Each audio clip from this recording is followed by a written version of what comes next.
Hello again, everyone, and welcome to Union University basketball. And it's the start of a weekend that could be a dandy in both tonight's game and in Saturday's. But we'll start off by previewing this evening's game against West Florida. Of course, Mark Campbell is with us, the head coach of the Lady Bulldogs. Mark, this is a situation where you're facing a weekend to try to get back, not necessarily revenge, but just to recover from two teams that have handed you two of the three losses that you've had in the conference.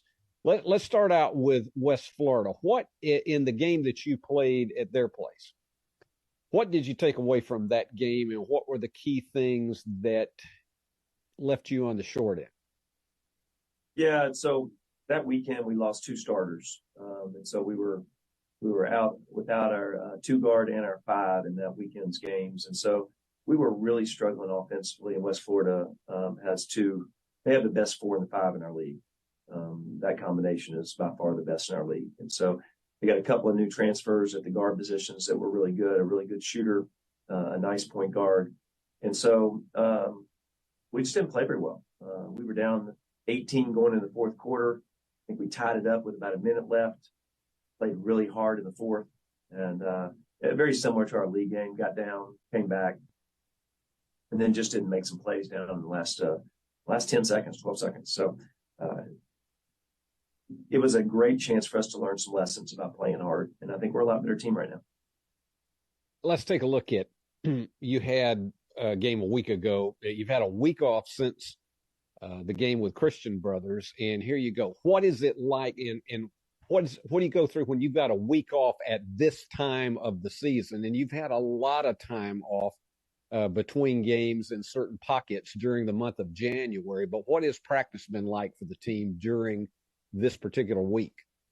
Yeah, our energy last Thursday was really good. So we kind of maintained the same practice schedule we did the week before. This is the second game in 15 days for us. And that's a big break during the middle of the season. But I think it's been needed. We've gotten better at some areas that I thought we were deficient in. We still have a long way to go. This year being able to having a coach full length of the floor, not only possessions in the half court defensively, now we've made the full court something we have to teach. And now we've gone from playing 8 players to 12 players. So now we're teaching 4 or 5 more players than we usually do at this point in time of the year. And so it's just a lot more, there's a lot more breadth of knowledge that we need to be efficient in and proficient in. And so we are a long way still, Steve, and we just start in February, so we have a month to get this going. Well, you still, for all intents and purposes, control your destiny as far as the regular season conference race is concerned, because you've got an opportunity with these two opponents this week on Thursday and Saturday, and then, of course, another shot at Lee coming up. So it's still very much in your ballpark as to you could finish this weekend up close to first place. It could still be in fourth. It depends on the performance on the court. Give us your keys to this game against West Florida as far as your team is concerned. Well, I think number one, we have to be the most physical team on the floor. We have to be great blocking out. They're average 14 offensive rebounds a game. They have the best 2 rebounders in our league on the same team. And they have the best player in our league. So we need to do a really good job on her. And the press needs to be something that we have confidence in and we're committed to. If we do that, I think these are both games this week can be controlled by the press if we are committed to it. Well, this is the time of year where it gets good because you got to beat the best to be the best. And so we wish you a lot of good luck out on the floor tonight. And hopefully we come away with a victory over West Florida. Appreciate it, Steve. All right, now let's go down to the floor and bring you the starting lineups for tonight's game between the Lady Bulldogs and West Florida.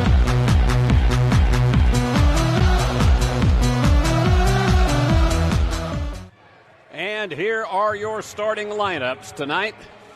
Live from David Blackstock Court in Jackson, Tennessee. Here you go. The young lady that Mark called the best player in the entire Gulf South Conference is number 1, Jacqueline Jarnett. She is from Brooklyn Park, Minnesota, a 6'1" graduate student, averaging 17 points a game and 13 rebounds. She'll be all over it tonight. Mariah Taylor averages nearly 7 a game. She is a 5'5 senior from Hartselle, Alabama, transferred from Georgia State. Jaden Langford is a 5'10 junior from Madison, Alabama, transferred from Samford. She's averaging 7 a game and 6 rebounds. Haley Luttrell, averaging 9 a game. She's a 5'10 graduate student from Deer Lodge, Tennessee, transferred from North Greenville University. And then Zoe Pillar, she's the number 2 in scoring and rebounding, 15.4 a game and 9 rebounds, a 6'2 sophomore from Nolensville, Tennessee. So this team relies on graduate play as well as transfers up and down the ladder for Stephanie Yelton. Now let's go over to the Lady Bulldogs. This is the group you've been seeing all season long. Shanique Lucas and her sister Kasharna, and they are both originally from Papua New Guinea, now from Thailand. Shanique averaging 14.4 a game and 5 rebounds as a guard, the leading scorer and rebounder for these Lady Bulldogs. Keisha's averaging 2 rebounds a game. Samaria the Bug Thompson has gotten her average up to nearly 11.5 a game. She's the 5'6 senior from Dyersburg. Bethany Dillard, she can hit it from outside and can drive to the inside. Bethany, a 5'10 sophomore from Maumelle, Arkansas, averaging 9 a game. And Naomi Van Ness, the 6'6 graduate student from originally Dorchester, England, though she's lived on this side of the Atlantic for about 13 years, transferred from the University of North Carolina and Mercer, and she is averaging 6.4 a game. So those are your starters as we go into this all-important contest. When these two teams met earlier down in West Florida's home, Union fell behind 18 points to start the fourth quarter, tied it, and then lost it 72-69 down the stretch. It was somewhat reminiscent of the game that Union played against Lee on this floor. So that shows you just how it is. Cowboy Curling is here making his first appearance of the night of many. His agent will not get any credit, and he won't get an extra check for getting it. But now Buster Bulldog, he gets a check for every appearance that he makes, so he's going to try to be there all over the place tonight. But this should be a dandy. It is so important in the Gulf South Conference regular season standings. Union is 13-3, only a game and a half out of the lead, but they trail West Florida for third by a half game. And you see our band, it's here live tonight. This should pick up, but the icy conditions that are beginning to melt may be keeping the crowd away tonight. Let's go down for the invocation and the national anthem.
And now it's time to bring on the starters to the crowd tonight. As we mentioned, we have had, for those of you down in West Florida, we have had ice storm conditions.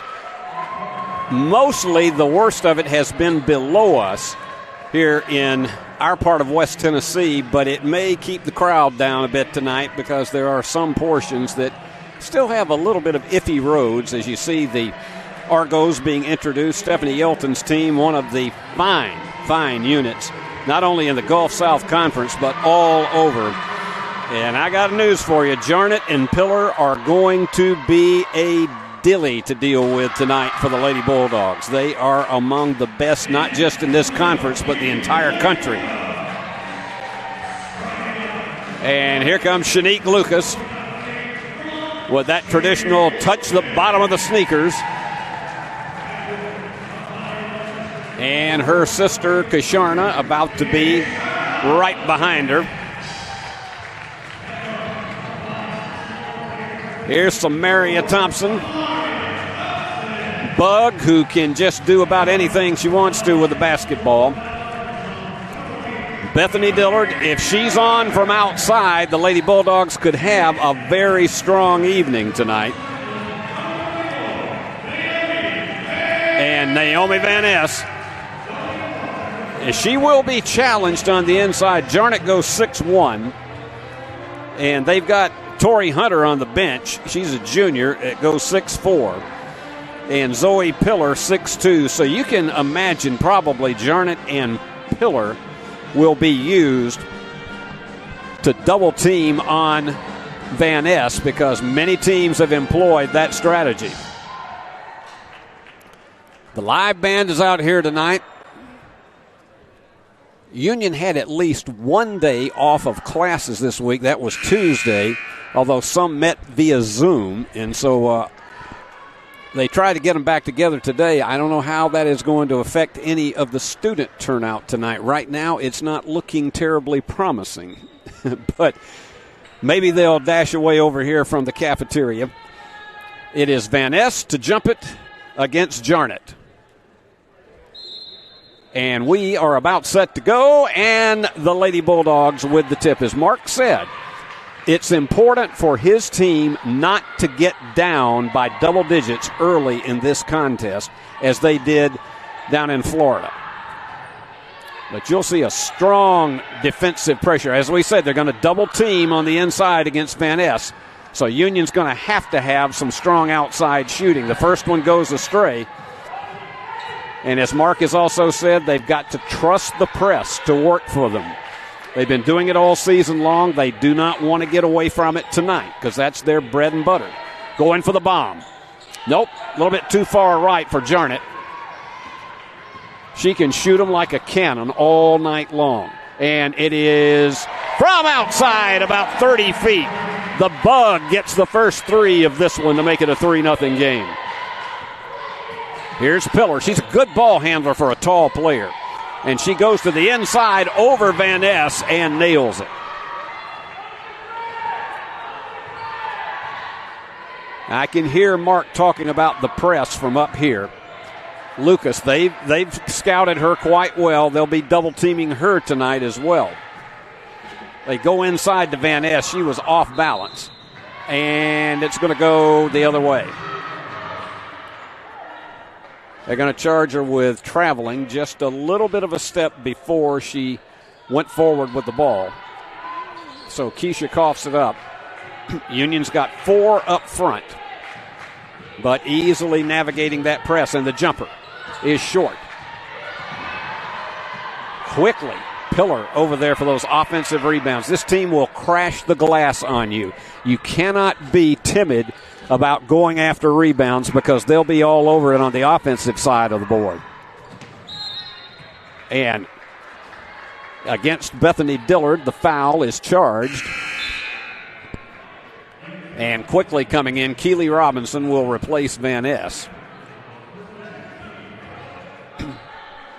So Mark's substitution comes a minute 47 into this one, and he knows that he's got to have the best strength that he possibly can. Robinson is a little bit more aggressive defensively to go against Pillar. Union largely staying man-to-man. They will unless they decide to change it up at some point during the course of this game. And going over her defender in Jarnett with her first basket. That's why she is averaging 17 a game. Ostensibly, Shanique Lucas would love to get some of her drives down the lane tonight. The challenge she's going to have with these two up-front defenders, that they can pick her up in a heartbeat. This time it's in the corner, and it is Bug, and it is three, and Bug, 2 out of 2 from behind the arc, and Union back to the lead at 6-4. Union had 3 up front. That's going to leave somebody wide open, and that's exactly what they went for, and they did not get the rumble out of it, but back for the 3 off the offensive rebound is Mariah Taylor. So we've had a seesaw lead so far. It's 7-6 West Florida. Just look at how the blue is lined up there, almost in a 2-3 formation, but it's not a true zone right now. Robinson working against Pillar and fired that one up way too high off the glass. You can't get him to bank in that high. Turnover forced, and again, that was partially the press. And the lob inside to Robinson. Bug is open. Bug has 3 already with 9 points in this game. Just feed the kitty and let her do it. 9-7 Union lead, and it looks like a foul on Keely Robinson. And checking in for Union will be 4 substitutions. Gonna change out the guards across the board and leave Bug in there. Why not? As hot as she is. 3 3-pointers, and she has nailed all of them.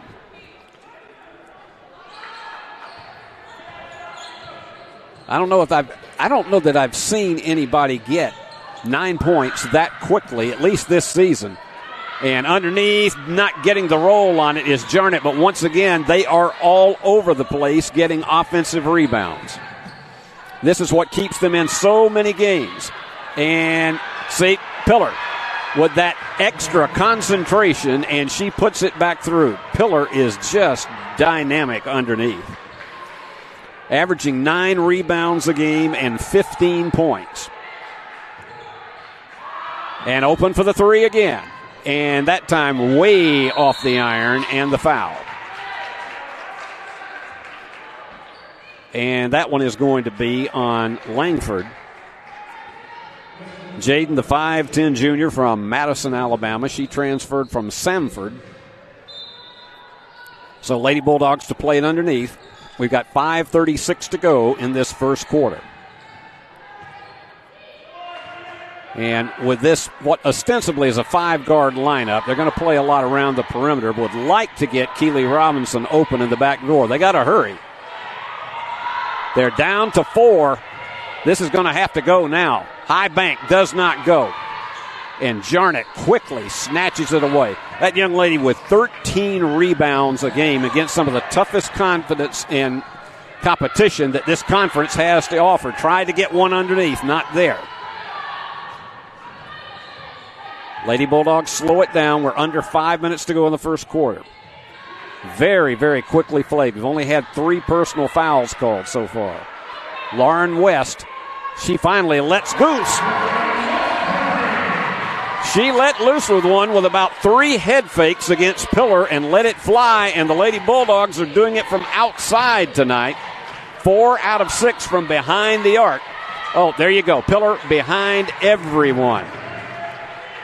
That's the gamble that you have when you are playing the tight press that Union does, is that somebody like Pillar can get wide open. So we got a 12-11 game. Pillar's got 6 for West Florida. All right, it is going to be Robinson working against Pillar. Down to 6 on the shot clock. They got to hurry. And trying to get it in with 1 second on the shot clock, the foul is called. And that's one of those things that if you're a coach, it just nearly kills you. The foul is charged to Taylor. And we will take our first break of the game. 4:01 remaining. Union, this is a dandy so far, 12-11 with a lot to go. We'll be back after this.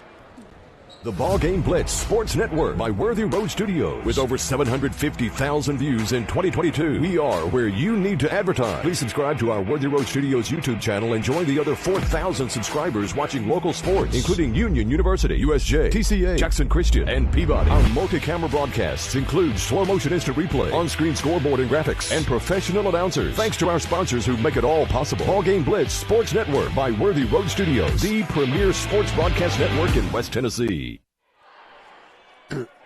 Lady Bulldog cheerleaders trying to get some enthusiasm. We are beginning to see a few students trickle in here. Stephanie Yelton, one of the great coaches in this conference, always keeping her team calm under pressure. And this is a ball club that started out 5-5, an up and down early season, and then what have they done since then? Just ripped off 10 consecutive victories. It has been amazing to watch them as they've gained confidence with every succeeding game. Mark Campbell's team coming in tonight 15-3 overall, 13-3 in the Gulf South Conference. One of the losses was to West Florida on the road Saturday, when you have another tall order coming in here, namely Valdosta State, the defending Gulf South Conference champions.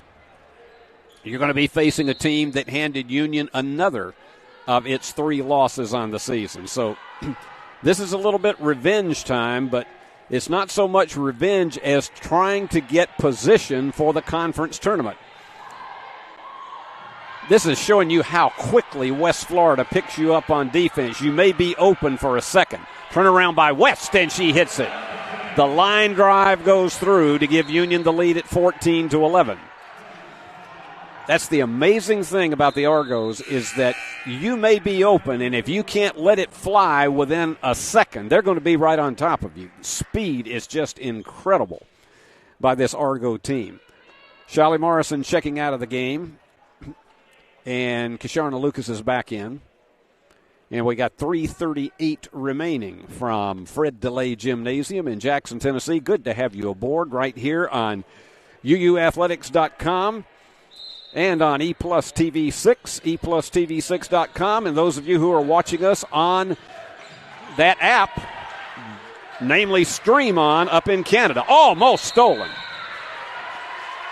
And 10-second violation. That is what the press can do to you. They could not get the ball across midcourt in 10 seconds, and so it is Union's ball. That is only the second turnover of the game forced on West Florida, and Union has only committed 1. Mark said a big key to this one tonight is for Union taking care of the basketball. And here you go. Kisharna's almost playing a post there.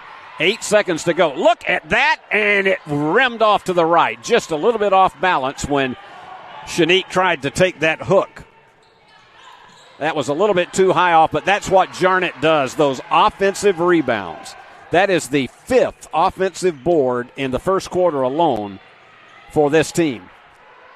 And not quite high enough for Bug. That's her first miss of the evening. And as I say, under pressure, under the press, this team is very, very calm. For the 3, it is not there for Griffin.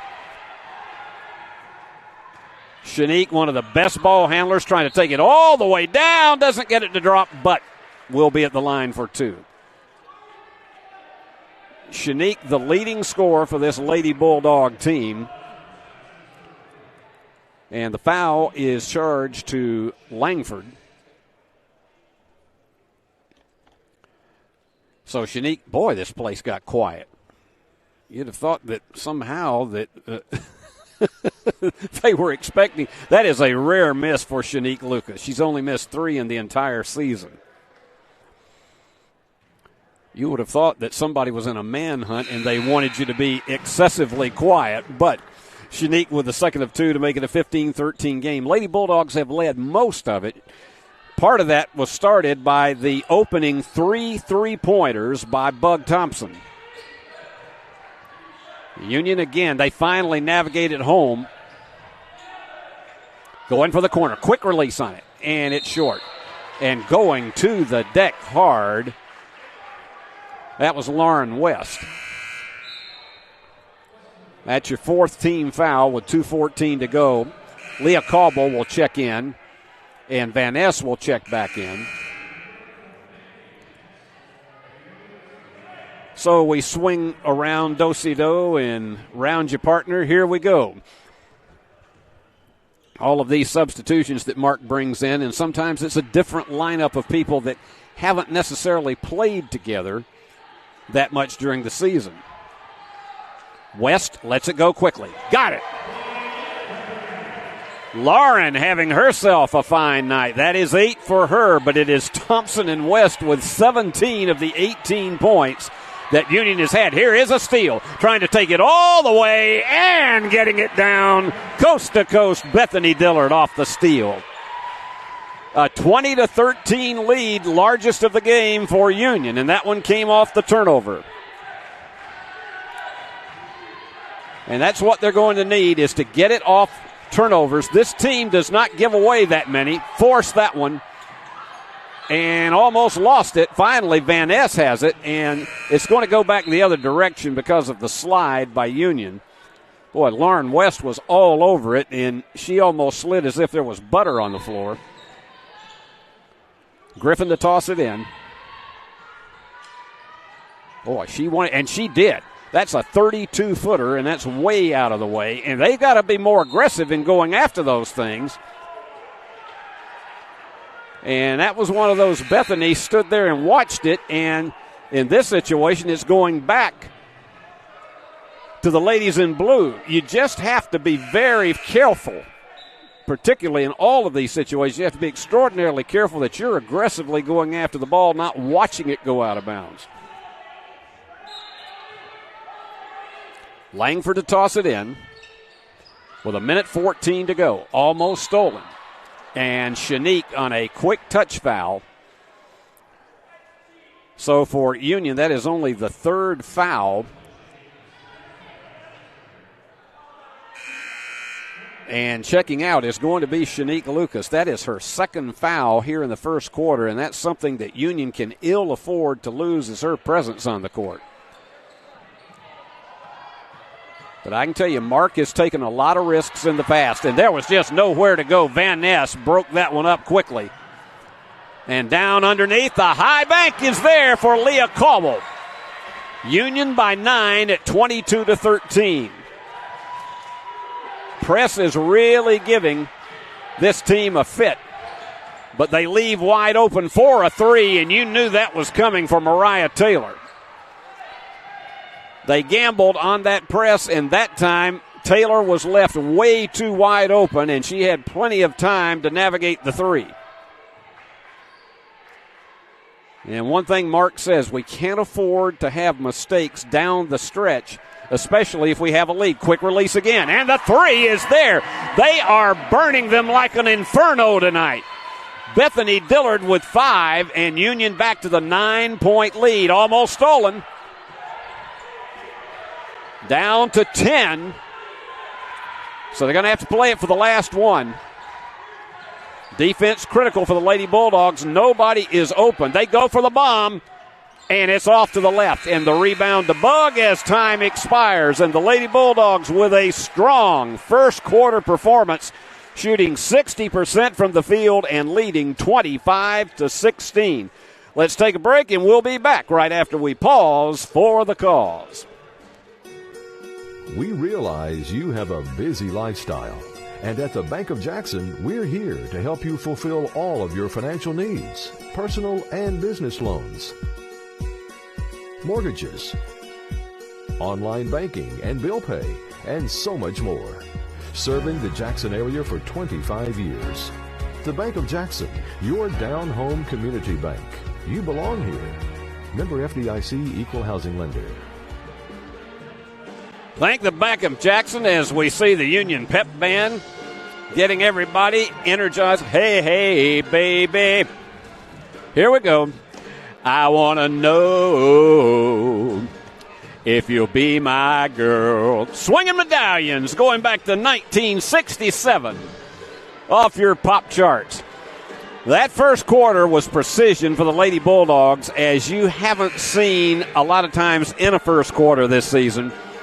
Only making one turnover, shooting 60% from the floor, and 6 out of 8, 75% in three-pointers. They have been out-rebounded 12-6, 7 of them offensive boards. And I know that's a big concern for Marcus. Second chance points for the Argos. And the cheerleaders, they are asking Mom, because they couldn't get out much with the ice, please send them some food because they desperately need it. On the other side, West Florida, 35% from the floor, 25% in three-pointers. They haven't been to the free throw line. They've committed 3 turnovers, Union 1. And they're going to go in the middle. And 3-second violation is called, and so Union forces turnover number 4. Again, Union's defense has really been precise in this early going. But I got news for you. Stephanie Yelton team never panics. Down 9, they're not worried. Concerned, but not worried. Going on the inside. What a block by Pillar. Total rejection of that attempt at a left-hander by Leah Cauble. And Leah had what she thought was a step, but that is perfect timing on the part of Pillar. Great block. And somebody wasn't paying any attention. And blocked from behind, but the follow does not go. They're going to have a third opportunity at this. Pillar with a jumper. Well, that was one that West Florida just simply frittered away because they had 3 golden opportunities. It is Bug short. But the offensive board to Morrison. Bug will slow it down again. That's her first miss of the evening from anywhere. She had the first 3 baskets of the evening for Union, all from behind the arc. They got to hurry. There's only 3 to go. Bug with a screen. In and out. It doesn't go. And Pillar with a rebound, but you got a foul on the deck is going to be on Shiley Morrison. Her first. Leah Church will come in and Shiley will come out. If Leah gets the hot hand going, and we've seen her do that during the course of this season, particularly since January, she could make a big difference in this one as well. Pillar was outside, but she's not one that's going to put it up from behind the arc. Not often. That one was forced. And the rebound to West and the foul. So Lauren has played a very aggressive game, partially at the post. She has 8 in the game, has had 2 3-pointers herself.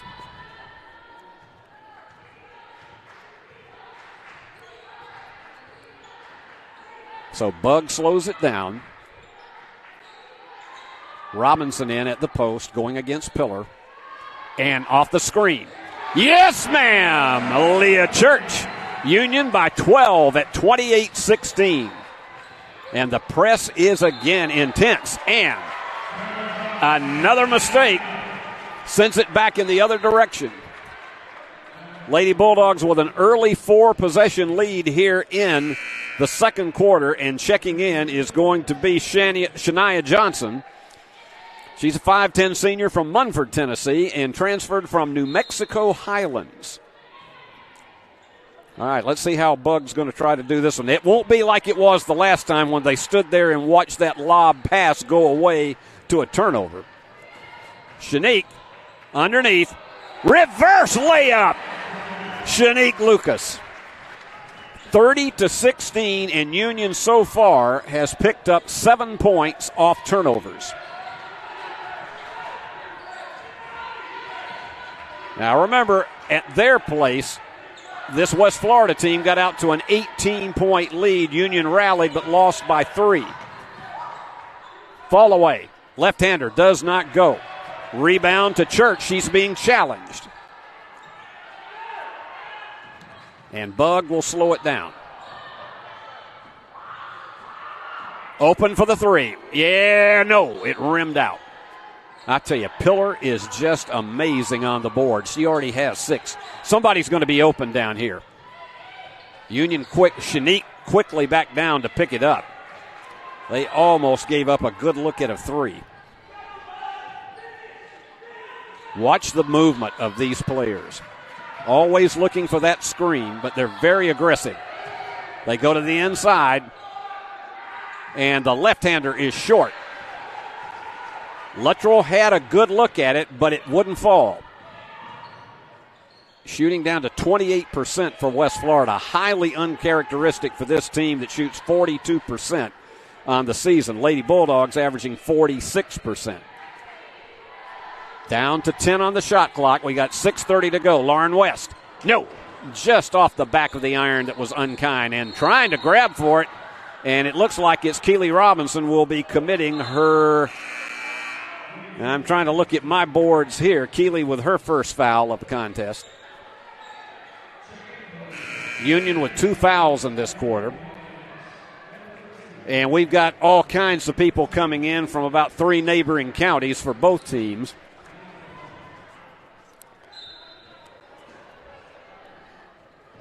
Griffin trying to get somebody open, and Pillar is way down here to help out. Pillar's an excellent ball handler for a tall player that goes mostly at the post. Now, my question is, it looks like they charged a foul against Kasharna Lucas. Remember, Shanique Lucas is on the bench with 2 fouls. I don't know whether Mark will, he's got her back in there. Mark has taken a risk with that before.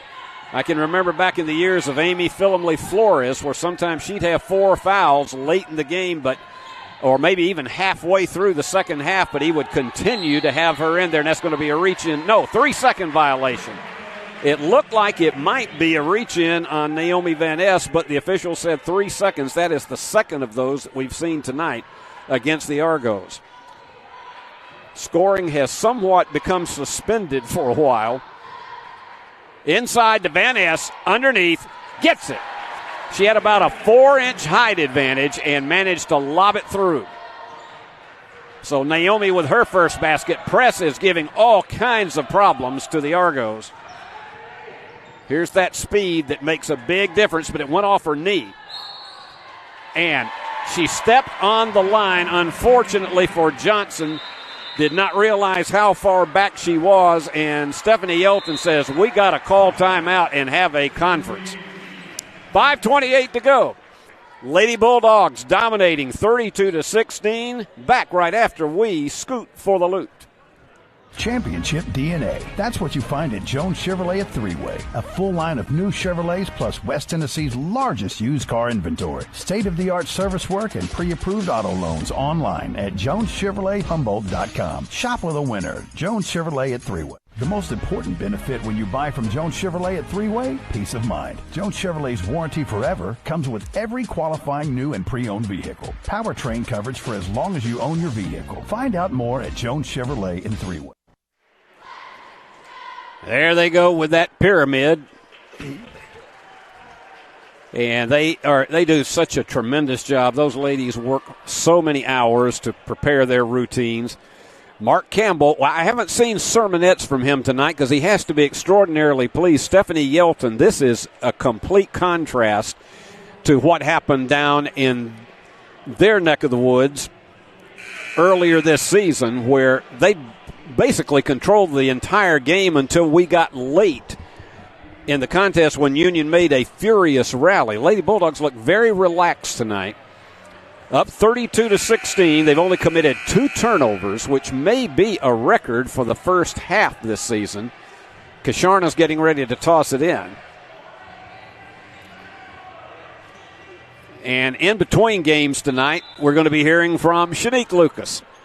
And there you go. That is the seal of approval and of excellence from Cowboy Curling when he goes on the floor to mop up all of the moisture. See my good friend Ms. Richard over there in the corner. Going for the bomb. No, it's not going to go off, but there is going to be a foul in the lane, and it looks like it's going to be against Union.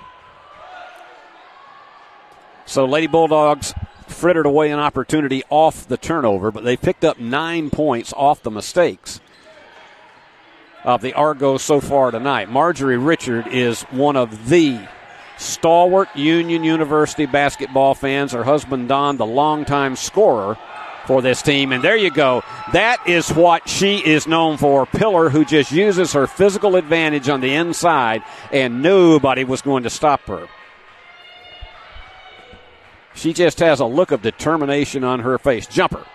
And again, Shanique's a little bit cold tonight, but Union with an offensive board. Fall-away three is not there, but the foul. And it's going to be Union underneath. Foul is charged to Griffin. A little bit of a push-off before that rebound. Union's biggest lead, 16 at 32-16, 32-18 now. This has been a fun first half if you're a Lady Bulldog fan, but I got news for you. If you're an Argo fan, no worries. This team is, I've seen them make comebacks too often, even from double digits, and it's way too much time and too much work to do. Down to 9 on the shot clock. Now they go into Van Ness again to work against Pillar. Fall away. Doesn't go. It falls off the mark. And Johnson the rebound. And there you go. Pillar is wide open underneath and overshoots it.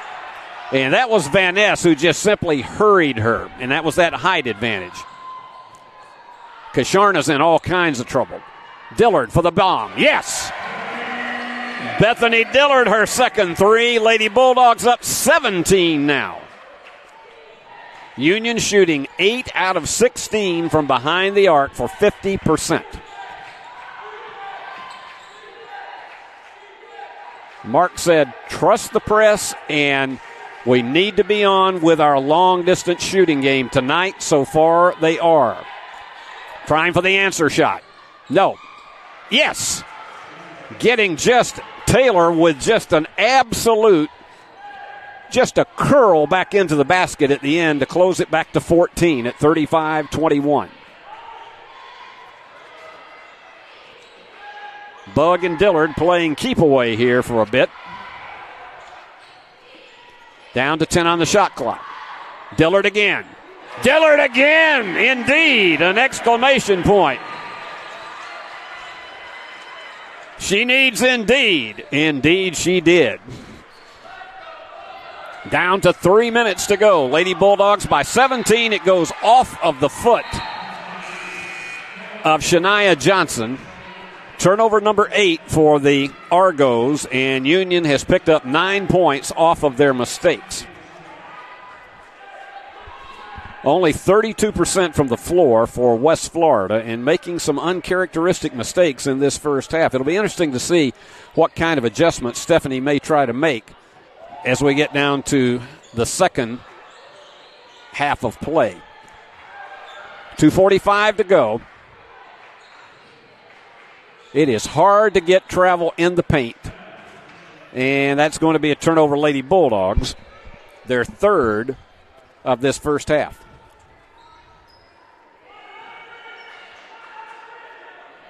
And back to the press they go. Keely Robinson has not scored, but she has had tremendous defensive presence tonight. And there you go, underneath. And the speed that Pillar has is very deceptive, and you saw it right there. Pillar with 10 to lead UWF.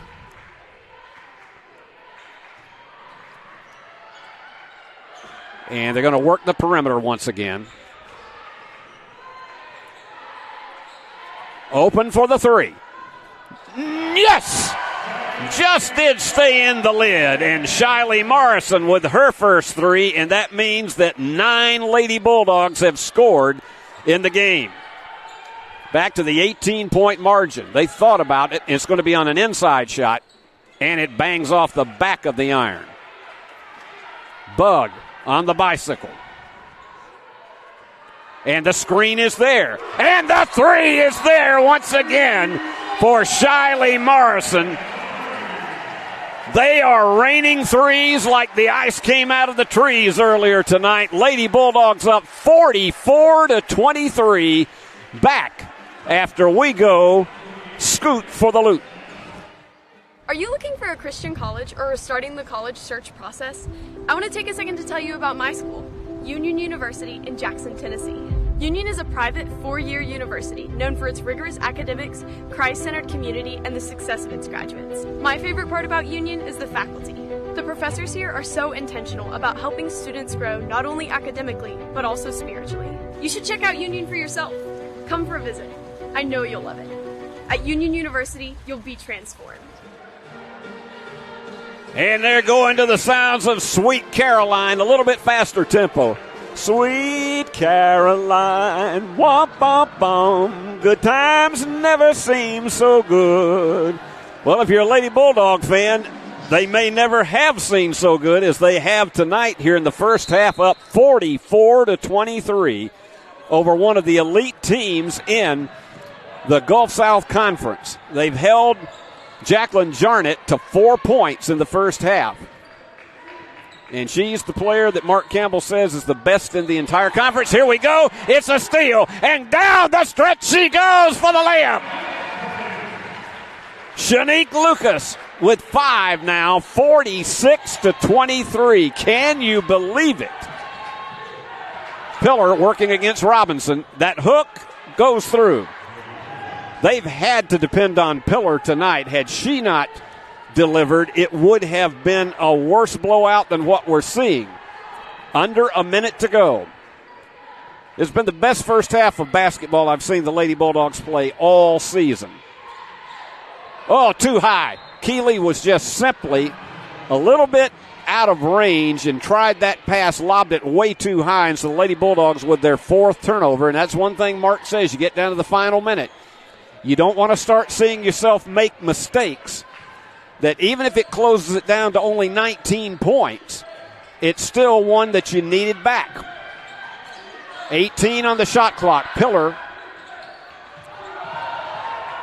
Some of the fans wanted to travel. That was a nice fake on the part of Luttrell. She just stood there, hesitated, and delivered. Union's going to play it, and it's been something that has plagued them somewhat lately, is playing for the final shot of a quarter. They got to hurry again. 8. Keeley had it blocked, and they only have 3 seconds to go. Keeley went to the deck hard, so they're going to have to get one very quickly. They got Dillard in. Mark has probably drawn up a play that includes a screen for Dillard to try to unleash a 3. We'll see if they can make that happen. You got the whole bench up over there on the West Florida side. And timeout called. Mark did not like the setup, but I'm not sure he called that timeout. Nonetheless, we'll take a break. Be right back. Lady Bulldogs up 46-29. 3 seconds to try to get a final shot. The BallGame Blitz Sports Network by Worthy Road Studios. With over 750,000 views in 2022, we are where you need to advertise. Please subscribe to our Worthy Road Studios YouTube channel and join the other 4,000 subscribers watching local sports, including Union University, USJ, TCA, Jackson Christian, and Peabody. Our multi-camera broadcasts include slow motion instant replay, on-screen scoreboard and graphics, and professional announcers. Thanks to our sponsors who make it all possible. BallGame Blitz Sports Network by Worthy Road Studios, the premier sports broadcast network in West Tennessee. Well, I know one of the reasons Mark didn't care for that timeout being called is because of the fact that leaves him with only 2 for the second half. They got to hurry. Putting up the bomb. Yes! Right at the horn. You could not have dialed it up any better. So maybe Mark will accept that timeout. Shanique Lucas has the fastest release of anybody on this team, and perfect execution from the corner. And Shanique with 8. And that was a way to end it up as Union leads it 49-27, and something that, frankly, I nor anybody else in this arena thought was coming to have this kind of domination, because I've told just about everybody this is going to be a dandy tonight, and well, it still may be, because this West Florida team has a huge fight in it. They've won 10 games in a row. They beat Union on their own floor. So, got news for you. It is not over by any stretch of the imagination, but it's a feel-good time for Lady Bulldog fans. Let's take a look at your scoring here at halftime. Zoe Pillar has had to be the nuts and bolts of this offense tonight for West Florida. She is 6 out of 8 from the floor and has 12 points. And on the season, she's averaging 15, so she's almost hit her season average in the first half. And so Zoe has been everywhere. 7 rebounds, and her average on the season is 9. So they've had to have every one of those as Buster Bulldog comes out in his four-wheeler to entertain the crowd. Looking over on the other stretch that we have over here for Union, Bethany Dillard with 3 3-pointers. Union has hit 12 threes in the first half. Bethany with 3 of them. She's got 11 points to lead the Lady Bulldogs. Bug Thompson had the first 3 baskets of the game for Union, and she has 9. 8 each for Shanique Lucas and for Lauren West. And Shiley Morrison with 6. These Lady Bulldogs have been playing as if their lives depended on it in this first half as they go to the locker room leading 49-27. Well, someone we always enjoy visiting with at halftime of these women's games is Coach Dave Niven of the Union Bulldogs. And tonight it is a crucial game for him against West Florida as his team seeks to continue their quest for a home game in the conference tournament, and they're right on the precipice of it. So let's go visit with Coach Dave Niven right now for tonight's Bulldog preview. Steve Beverly's TV Classics can cure what ails you. I watched and it got rid of my hemorrhoids. Staying awake at night? Just watch TV Classics. My daughter watched and she went right to sleep. Do not watch Steve Beverly's TV Classics if bites upset your stomach. Do not watch if high drama leads to emotional distress. And do not turn on TV 6 Saturday or Sunday at 7 if hillbillies give you a gallbladder attack. Ask your doctor if Steve Beverly's Classics is right for you.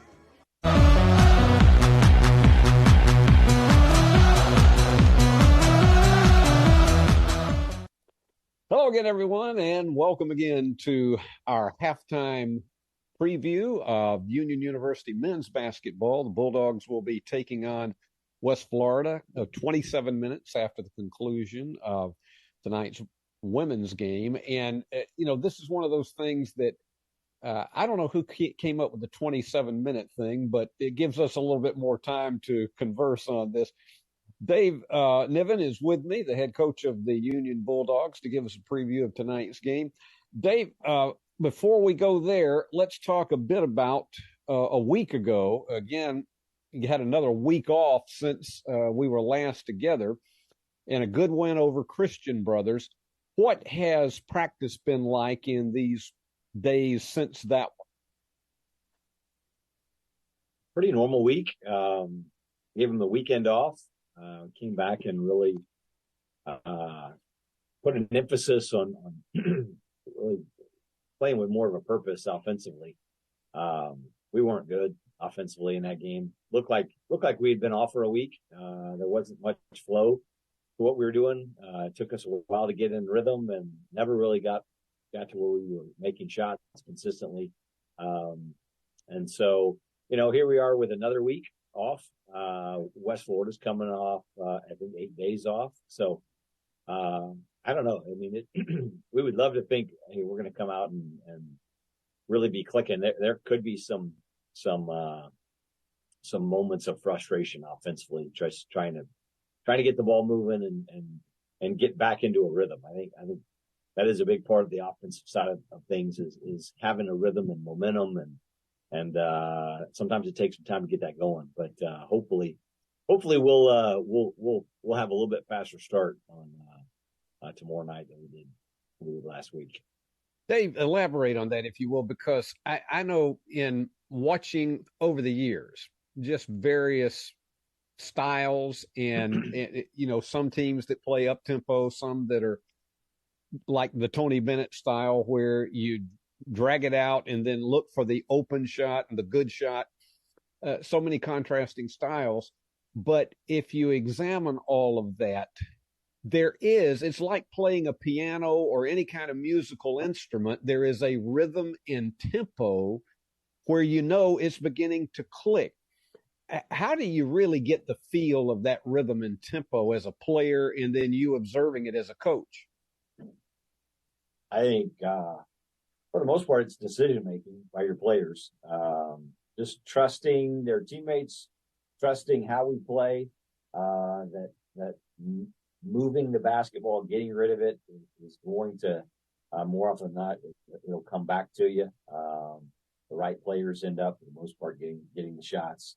But I thought there was some hesitancy, trying to force some things, look for shots where they don't normally come from, which just came from not playing for a week in that kind of a setting. We've tried to simulate some more game-like scenarios in practice.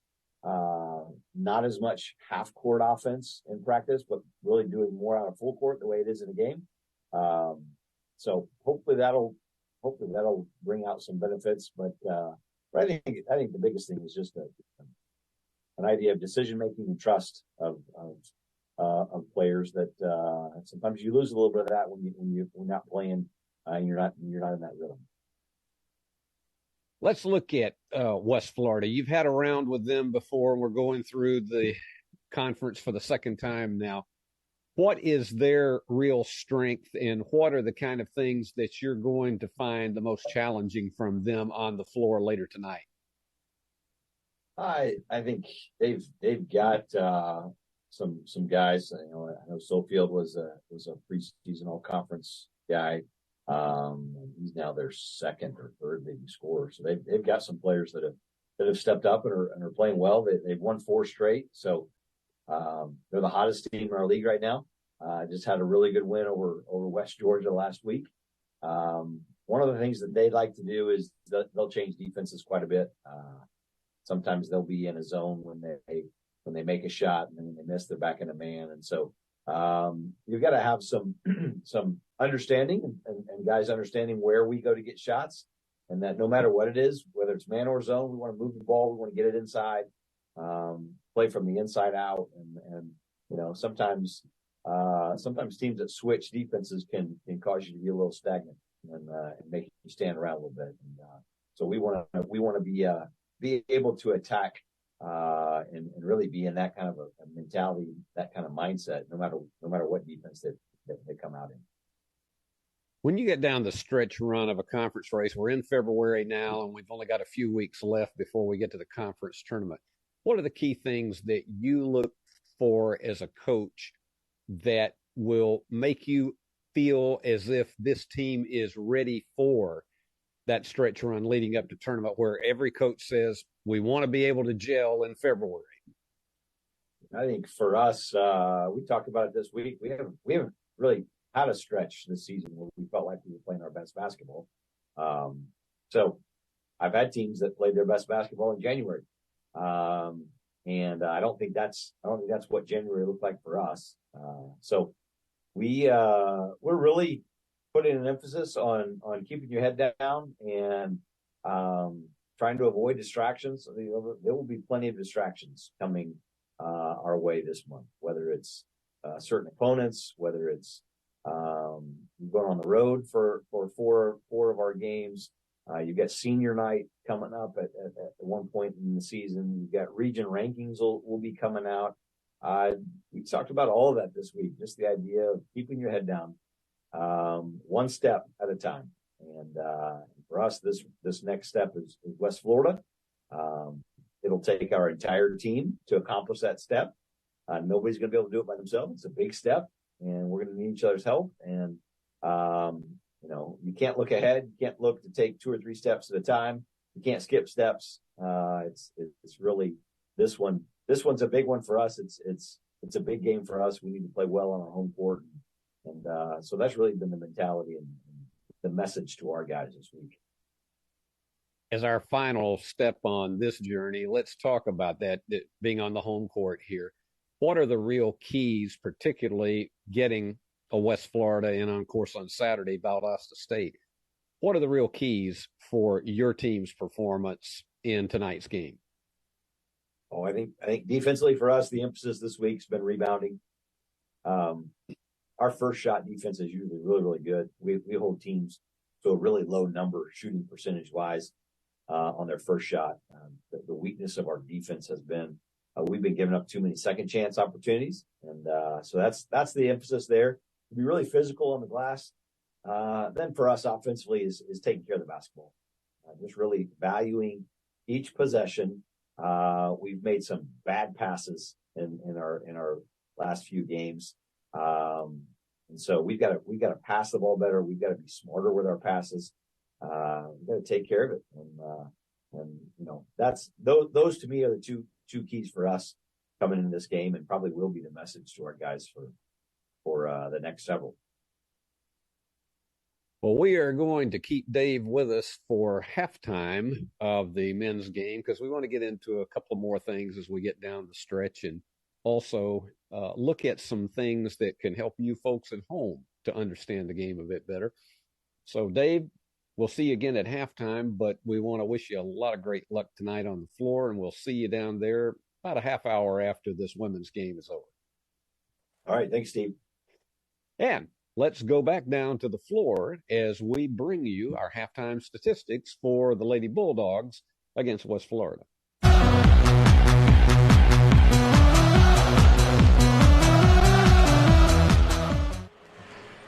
Well, it has been all Lady Bulldogs. Let's show you those first half statistics brought to you by the BallGame Blitz Sports Network, powered by Worthy Road Studios. Here we go. Lady Bulldogs, 18 of 34 from the floor for 53%, and they've held West Florida down to 12 of 32 for 38. But look at this, 3-point field goals, Union 12 out of 20 for 60%. Bethany Dillard, 3 out of 4. Bug Thompson, 3 out of 5. Lauren West, 2 out of 5. Shanique Lucas, who's been defended rather handily and didn't play a lot, only 12 minutes in the first half because she had 2 fouls, 1 out of 2. Lady Bulldogs have just been burning them from the corners. Free throws, Union 1 out of 2. West Florida hasn't gone to the line. We've only had, in the entire game, 12 personal fouls called. Pillar has, let me take that back. Jarnett has 2 for West Florida and 2 for Shanique Lucas for Union. So the 2 leading scorers for each of these 2 teams are the only ones that have had any kind of foul trouble to speak of. West Florida with the edge, 18-16, and part of that is 8 offensive rebounds, and that has led them to 9 second-chance points. That's the one area Mark Campbell says we've got to be cautious about, are those follow shots that they get off the rebounds. And, as I say, 8 offensive boards. But Union has forced 9 turnovers off West Florida tonight, and the Lady Bulldogs have only committed 4, and for a team that averages 16 turnovers per game, that is a category that I know lights up Mark Campbell's eyes when he sees that.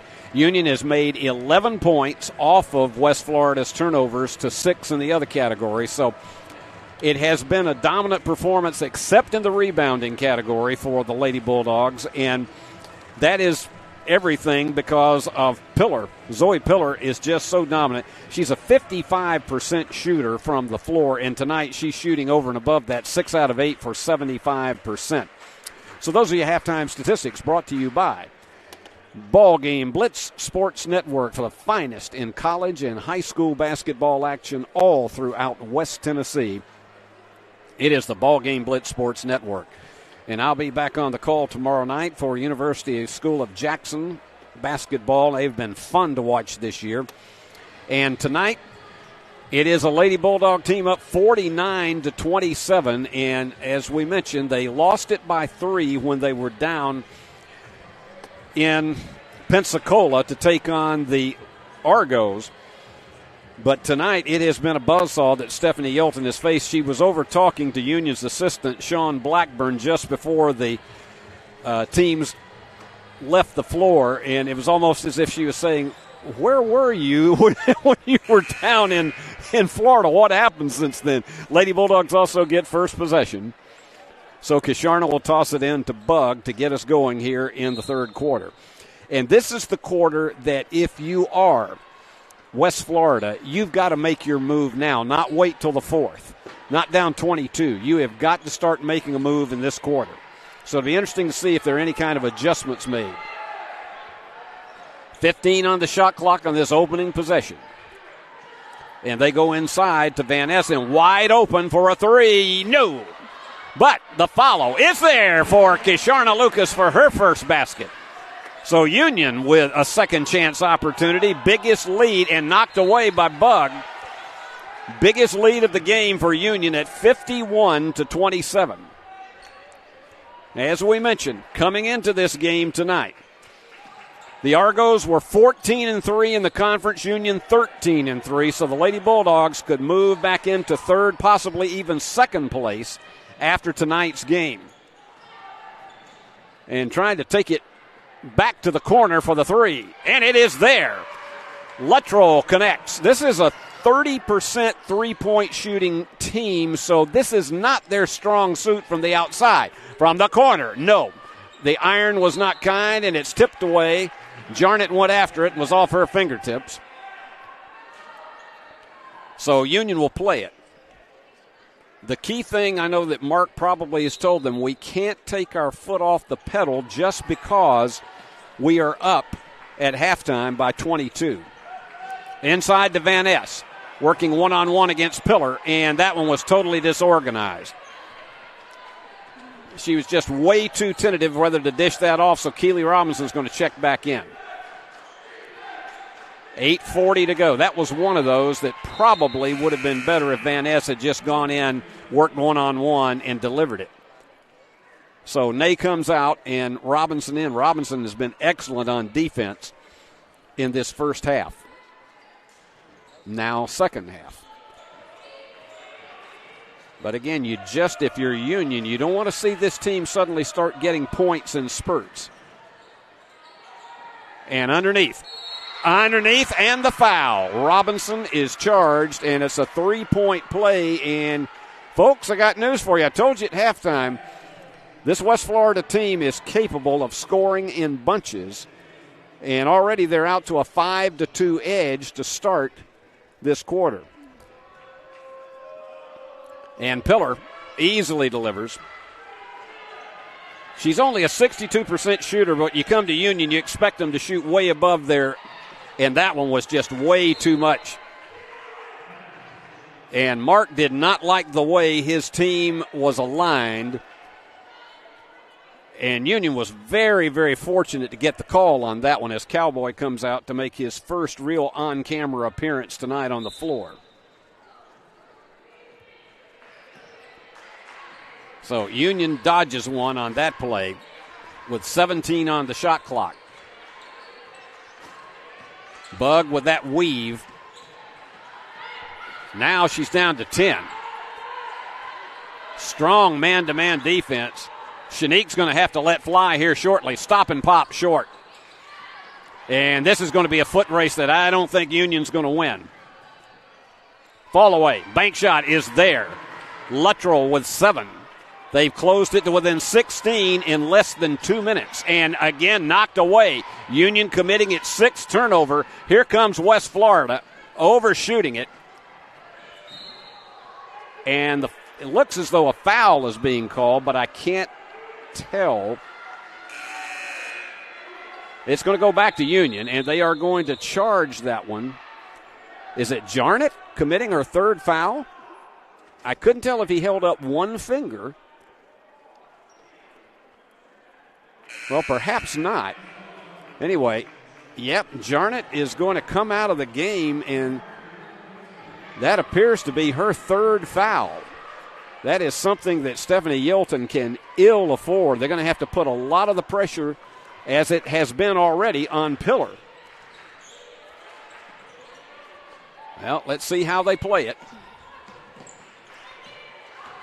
And taking it all the way down, and she has it. Lauren West has had herself a tremendous game tonight. And she is now in double figures with 10. That was almost an NBA continuation rule, and I think Lauren knew. I think she got hacked maybe a step before she put it up, but the officials say it, and if you're Union, you'll take it. And the nursing major with a 3-point play, as we usually say, the hard way, and Union back to the 19-point lead and staying in that press. And they better look out in the corner for Luttrell, and just off the mark. But here's another one of those offensive rebounds that have been so vital for West Florida and has killed so many teams when this team has been in the midst of this 10-game winning streak. Open again. Big one. Excellent push on that one for Langford, and those are her first 3 of the game. It's back to the 16-point lead, trying to answer it. And I think she knew she had put too much English on it. So we're 3.5 minutes into this, and West Florida has done an excellent job of shaving this one, but here we go. It's a foot race. Knocked away. That was terrific defense on that steal by West. Excellent job by Mariah Taylor of breaking it up and not committing the foul. That's hard to do so many times when you've got a player on a breakaway like that. So they swap back in. Coming out is Taylor and coming in is Griffin. Stephanie Yelton has only played 7 players tonight. Union with this high-pressure defense has played 10. Down to 15 on the shot clock as Lucas tries to create. West thought about it, puts it up. Yes, her hand has been afire tonight. Lauren West with 12. Make it 13, and Union back to an 18-point margin. Under 6 minutes. Again, fouls have not been a big factor in this game except for the fact that the leading scorer for West Florida, Jarnett, has 3. Lucas has 2. They get it. The give and go. Perfectly navigated with that bounce pass on the run by Pillar. She has 17, and she is the game leader. And they have needed every single one of them. And once again, Lucas takes her time with it. What Mark would not like to see is this team having it sliced down to a 10 to 12-point lead. And they're down to 5. Big long bomb. Leah Church off the mark. And trying to scramble for it. Union almost got it back. But again, frittered away another opportunity. It's the equivalent of a turnover on those one-shot possessions. And offensive foul underneath. And it looked as though you were going to get a good turnaround look at the basket. Lauren West took a big spill. She's okay. I think it just got the wind knocked out of her as she took one right to the chest. They're going to come out and look at her, but I think she's okay. We got 5:01 remaining and 56-40. Lauren's okay, and I think it's going to be interesting. Will she come out of the game now? Somebody has to come out because they got 6 out there. And so Lauren is going to come out after that play. You're seeing a little bit of half-court pressure being applied by – they're bringing 3 up front now for West Florida to see if they can rattle Union. Lady Bulldogs were up 22 at halftime. Kasharna. And from the corner, the 3. Went off the top of the iron, and it's a foul over the back. And it looks as though that's going to be on Kasharna Lucas. And with 4:50 to go, Union has lost 6 points of that 22-point halftime lead. We'll continue to write the chapter after this.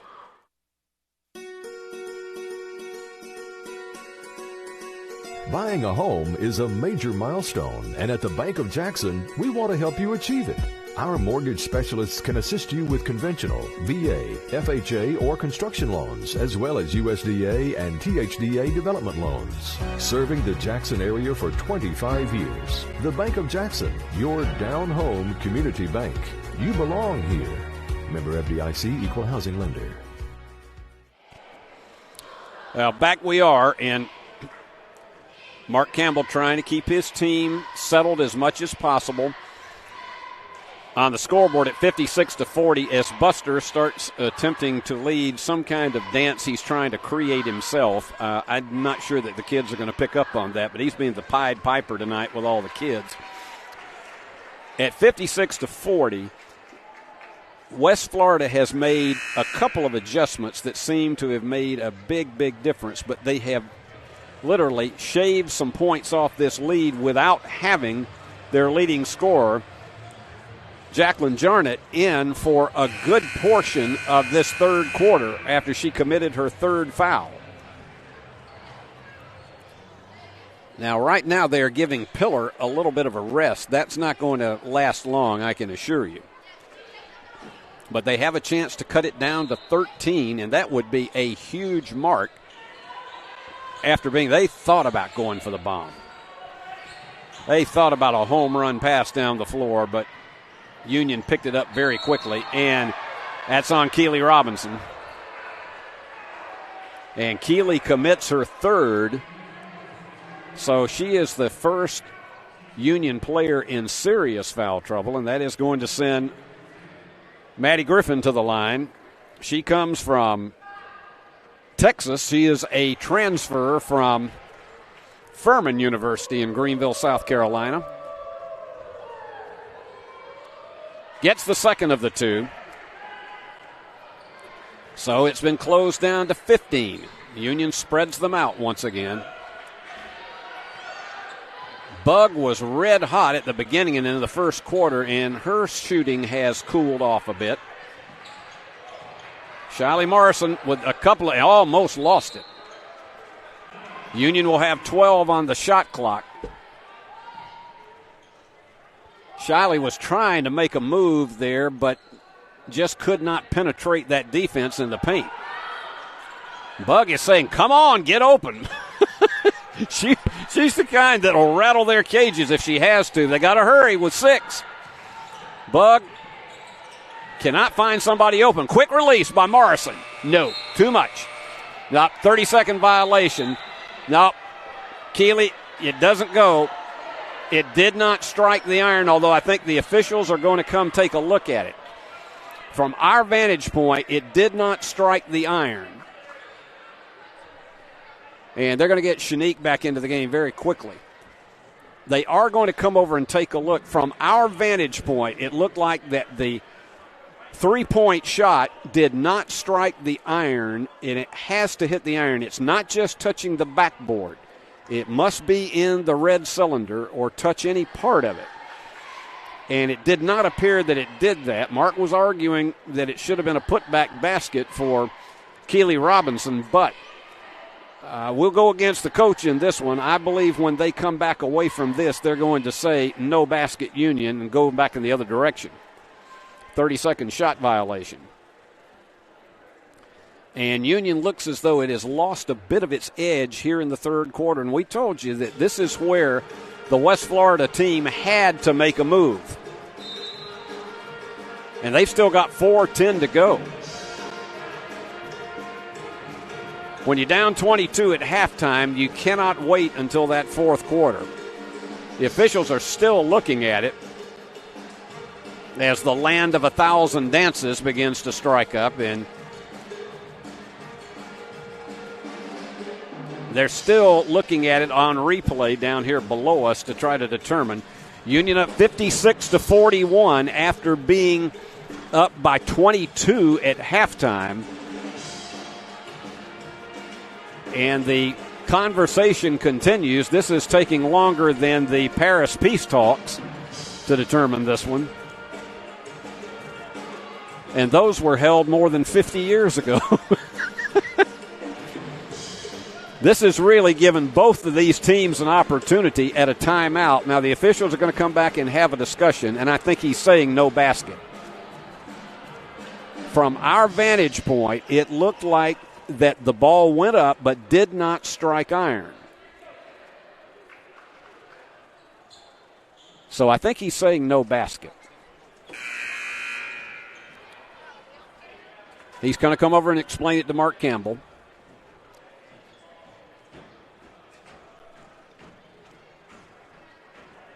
And it was a quick discussion, and he just quickly goes away from Mark. Now he tells Stephanie Yelton. So this is going to be, Union's going to bring everybody up. But actually, they say it's going to be Union's ball. Okay. Apparently, they say it was last touch. This is a, whoa, wait a minute. And the official is, the lead official is coming back over as if to say, now, wait a minute. We got to get this thing right. All right, now Bug's going to toss it in with 4:10 to go in the, they'll get a new 20. I'll be honest with you.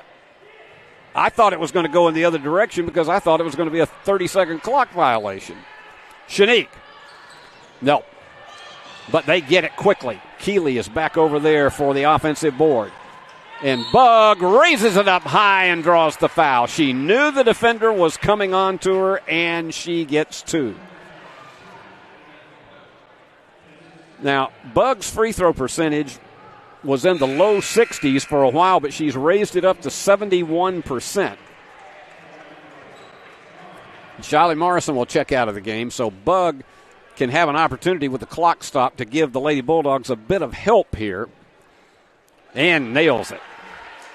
So Bug is in double figures with 10. Lauren West, the leader for Union, at 13. Dillard with 11, and now Bug with 10. That one hangs up on the lip. And Jarnett is back in playing with those 3 fouls. Keeley Robinson with 3 for Union. Lady Bulldogs by 16. I'll tell you what, Kasharna Lucas thought about trying to reach in and go for a steal. Down to 10. Here we go. She got it this time. It's all the way down, and down the stretch she goes. Kasharna Lucas and the foul. It's usually Shanique on one of those plays, but she just waited for the precise moment. She almost stole one about 3 seconds earlier, and now she has an opportunity for a 3-point play. And that was huge because it's back out to a 6-possession lead, and this would make it a 7-possession lead if she nails it. Right through the heart, 60-41. Big one off the turnover. That's 15 points off turnovers for the Lady Bulldogs. Here goes Jarnett on the bicycle. They go for the bomb. Well short. And here goes Dillard. They got a 2-on-3. They're going to have to back off.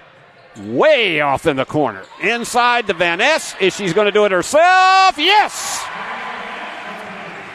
Naomi makes it a 21-point lead again, and the Lady Bulldogs are now on a 5-point run. They go for the bomb, and the answer is there for Luttrell. She has 10, and that's her second 3-pointer. And Shanique is open, and she's going to try it down the lane. Dillard, no! Oh, she was robbed. It was right in the cylinder, and it made up its own mind to get out. And on the drive, looking at a fall away. And here they go against Van Ness. That was no way that was going anywhere. It's going to be a jump ball, and the alternate possession goes back to the Argos with 15 on the shot clock, and Union gets some fresh people in. Cauble is coming in. Lauren West back in. And the Lucas sisters will take a break. I think Leah Church is in there, and that one's knocked away, and a whistle away from the ball. And I think there's a clock issue here, so they're going to play it on the side.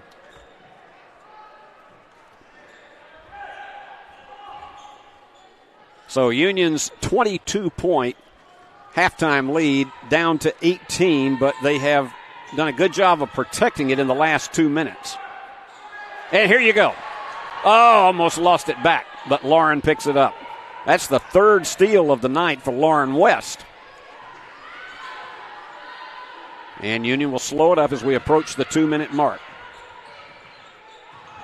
Dillard can do so many things. Gets it up and in. You could see that she was going that rainbow pattern and dropped it in on the left-hand side. Back to the 20-point lead for the Lady Bulldogs. Student section getting into it big time. Jumper. Too much on it for Johnson and the foul. So Union plays it underneath. That one is going to be the first one on Pillar. And look at this little guy. Boy, is he happy he's here tonight, although I think he'd love to be doing a few other things other than be sitting there with his dad. So that's the 15th foul that was called away from the opposite end of the floor. Mark is trying to give some intense instructions. So that's going to send Lauren West to the line. She has been magnificent for the Lady Bulldogs tonight. Gets it again. Union in the bonus. But the Lady Bulldogs have only committed 9 fouls themselves in the entire game. And right through the heart. Lauren with 15. Big game tonight for Lauren West. And it's back to the 22-point lead that they had when it was in. It got down to 14 in this quarter. 22-point lead was at halftime, and so they've matched cards now. Open, it's Jarnett for the three. She has beautiful form when she gets even a quick second to release it. Jacqueline with 7. Boy, dangerous pass. Lauren West. Yes! West, third three-pointer of the night. 18 points. That's her season high. And Union again by 22. And losing it off of her. That was just so unfortunate for Johnson. She had a clear ticket to the basket. It looked like it was going to be an easy layup, and it went off of her thigh out of bounds. Oh, my goodness. That's one of those frustrating things, and probably nobody feels worse about it than Shania does. Under a minute to go. I don't think Naomi's going to go for a three. That's not her bread and butter. No, that one was just absolutely no authority on that pass back to Van Ness. And underneath, and that was a smart move on the part of Taylor. As she was driving down, foul is going to be on Bethany Dillard trying to break it up. She knew Bethany was on her heels. 34 seconds to go here in the third quarter of play. Union still up 22. Taylor with 6 in the game, her first trip to the free throw line, and she hits. As I say, this is a 69% free throw shooting team. Taylor is their best shooter with 91% on the season. And off the back of the iron, Van Ness with the rebound. Union will take it easy, and they can't play it down to 0, but they can go down, and Mark is redirecting the traffic as he spreads them out. Down to 13. They can get it down to 4 seconds on the game clock. They got to make their move now. Here's the and they managed to get it underneath, and they overshoot it. Down to 2. Big long bomb. Oh, just off the back of the iron.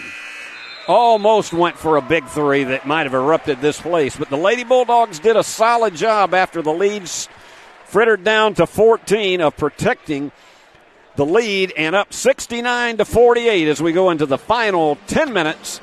And we'll be here with it for you right after this.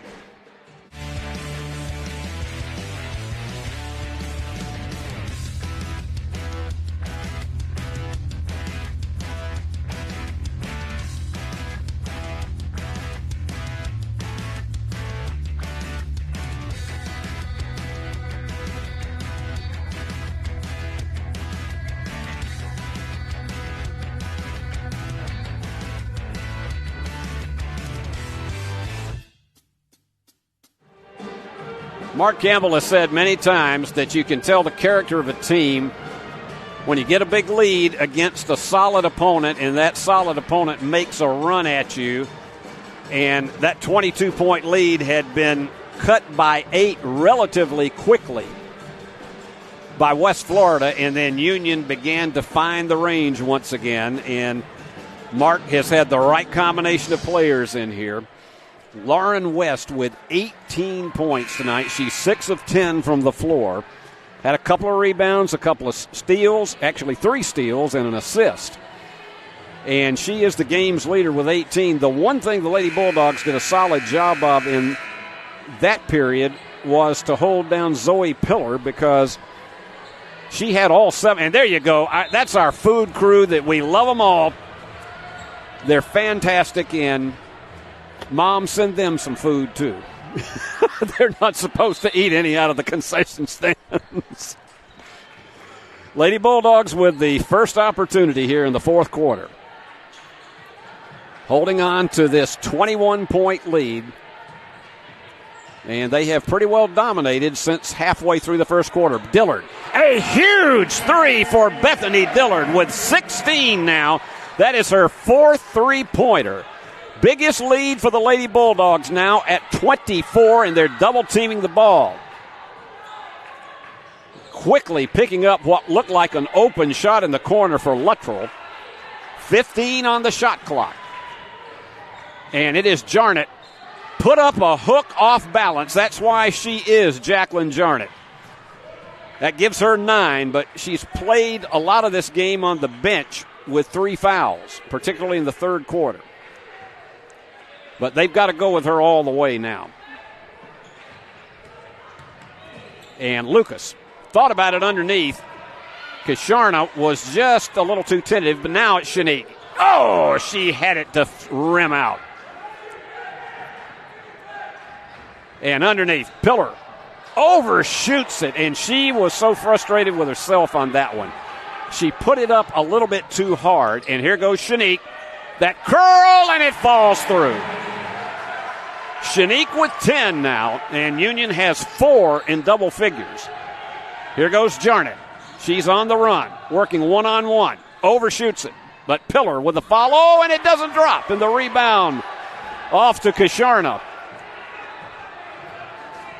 2 golden out, wide open underneath to Kisharna. Lucasen blows the layup. Oh, my heavens. Oh, that's what you used to call a snowbird, and it was wide open, and she didn't get it to fall. Jarnett, turnaround, just not falling for her tonight. 4 out of 11 from the floor. And Jarnett is a 46% shooter, but it's 36. Wide open, nobody picking up Kisharna, and it's going to be an over-the-back foul on Lauren West. That's her first. Keisha was so wide open for that 3 and couldn't get it to drop. And we got, as we say, they have checked into the pits to bring in as many tire changes as they can. And I believe this is going to be a timeout. So we'll take a break. 7:50 to go. Union on top, 74-50. The BallGame Blitz Sports Network by Worthy Road Studios. With over 750,000 views in 2022, we are where you need to advertise. Please subscribe to our Worthy Road Studios YouTube channel and join the other 4,000 subscribers watching local sports, including Union University, USJ, TCA, Jackson Christian, and Peabody. Our multi-camera broadcasts include slow-motion instant replay, on-screen scoreboard and graphics, and professional announcers. Thanks to our sponsors who make it all possible. BallGame Blitz Sports Network by Worthy Road Studios, the premier sports broadcast network in West Tennessee. Mark Campbell had actually in the huddle had a smile on his face about that. I could hear him talking about Kisharna being so wide open for that 3 and it didn't drop. But the key thing I can tell you that he's telling them in this huddle right now is to not start playing not to lose, in so many words, because that is the key thing that happens to so many teams that'll get a lead like this, and they will put the brakes on, and all of a sudden there's this big flurry. West Florida felt that from Union when they started a fourth quarter up 18 down in Pensacola, and Union rallied to tie the game before losing it by 3. So Union had a chance to go to school on that. The Argos will play it. Just less than 8 minutes remaining. And Union still in that press. Mark talked about trust the press almost as if it was a hashtag. And tonight it has worked, but they're 2-on-1 here. And Jarnett overshoots it. Oh, my goodness. This is not a Jacqueline Jarnett night. I can name you 10 nights and 9 times that shot would have fallen easily. There are some nights it just doesn't go even for the best in our conference. 10 on the shot clock for Bug Thompson. She thought about getting off the screen there. Now they really have to hurry. West for the three. Oh, in and out. It was right there. They're going to scramble for it. And are they going to call an over-the-back foul? It may be a timeout that was called. And it was. So as Cowboy cleans it up, let's take another break. 7:09 remaining. Lady Bulldogs still up by 24. We realize you have a busy lifestyle. And at the Bank of Jackson, we're here to help you fulfill all of your financial needs, personal and business loans, mortgages, online banking and bill pay, and so much more. Serving the Jackson area for 25 years. The Bank of Jackson, your down-home community bank. You belong here. Member FDIC, Equal Housing Lender. The Bank of Jackson, one of our great sponsors here for Union University basketball. Gary Grisham, a longtime supporter himself of Union University in general. And we are so thankful for them and the support that brings you these streaming telecasts and on local television here in Jackson. Union up 74-50, 7 minutes remaining. And you may say, okay, they need to be going after some threes, and that's one they are going to go after, and it was short. Part of the reason they may not is because this is not typically a three-point shooting team. Now, I believe that may have been on Leah Church because the Argos are going to play it underneath. And they're in the corner with it once again. Jarnett trying to create, working one-on-one against.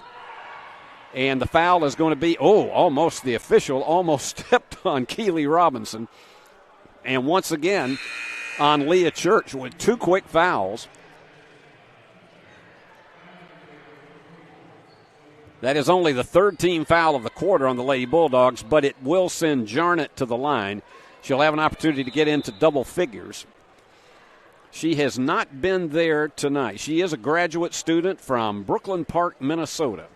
Transferred from the University of North Dakota. Up in the parts where my good friend Patrick Sweeney, 4-time Sportscaster of the Year in the state of North Dakota, is one of the greats, and I mean that sincerely, one of the greats of sportscasting and sports journalism up in that frigid part of America. But Patrick, one of the great guys that I've ever met anywhere. And they're trying to get up a spill once again. I think, frankly, that's to give Cowboy some extra time on camera. Cowboy curling. One of the best guys in the business. Jarnett, oh, my goodness. This could not have been a more nightmarish evening than it has been for Jacqueline Jarnett, but she has managed to get herself in double figures, 74-51. Union led 69-48 coming into this final quarter. And Bug underneath, and it hits the bottom of the backboard, and she scrambles to pick it back up. Fake and hit. Went right around Pillar. And Bug now with 12. And look at that defensive pressure she puts on Taylor. She doesn't waste any time getting back down the floor. Jarnett, oh my goodness, traveling. If you could have seen Jacqueline Jarnett in the first meeting between these two, you would have seen a completely different player. Her rhythm just has not been there tonight. And I know if you're a Union fan, you probably say, well, that's a good thing. And yeah, they have defended her quite well. But the other part of it that I will tell you, though, is to see one of the conference's elite players at her best. It would have been a great opportunity tonight to have seen that. But Jacqueline has really been hammered this evening defensively. She does not make many turnovers. This team averages 16 turnovers a game, and they give up 13 off of that. Tonight they've given up 18 to Union, 16 turnovers for the Argos. Union has only coughed it up 8 times tonight. We've got 6 minutes remaining. 25-point lead for the Lady Bulldogs. And Keeley's going to work one-on-one against Pillar and couldn't get it to go up high enough off the glass. Keeley's the only player who's played that hasn't scored. Let's see what Griffin can do with it. Chance of defense over from the student section. 12 on the shot clock. They go inside, and that should be 4 on Keeley Robinson. They'll play it underneath. That's the 4th team foul of the quarter on the Lady Bulldogs. So Keeley with 4 fouls now, but I don't think Mark's in any hurry to bring her out with a 25-point lead. She's done such a terrific job defensively. And big bomb from the corner. No, it is not there. But they get those offensive boards. That is the 12th offensive rebound of the game for the Argos. And they tried to get it inside. And great job of saving it by Jarnett. And traveling. Just a little bit of change of the pivot foot. And so it goes back to Union's 17th turnover. And these guys, they were happy to get their camera time right there.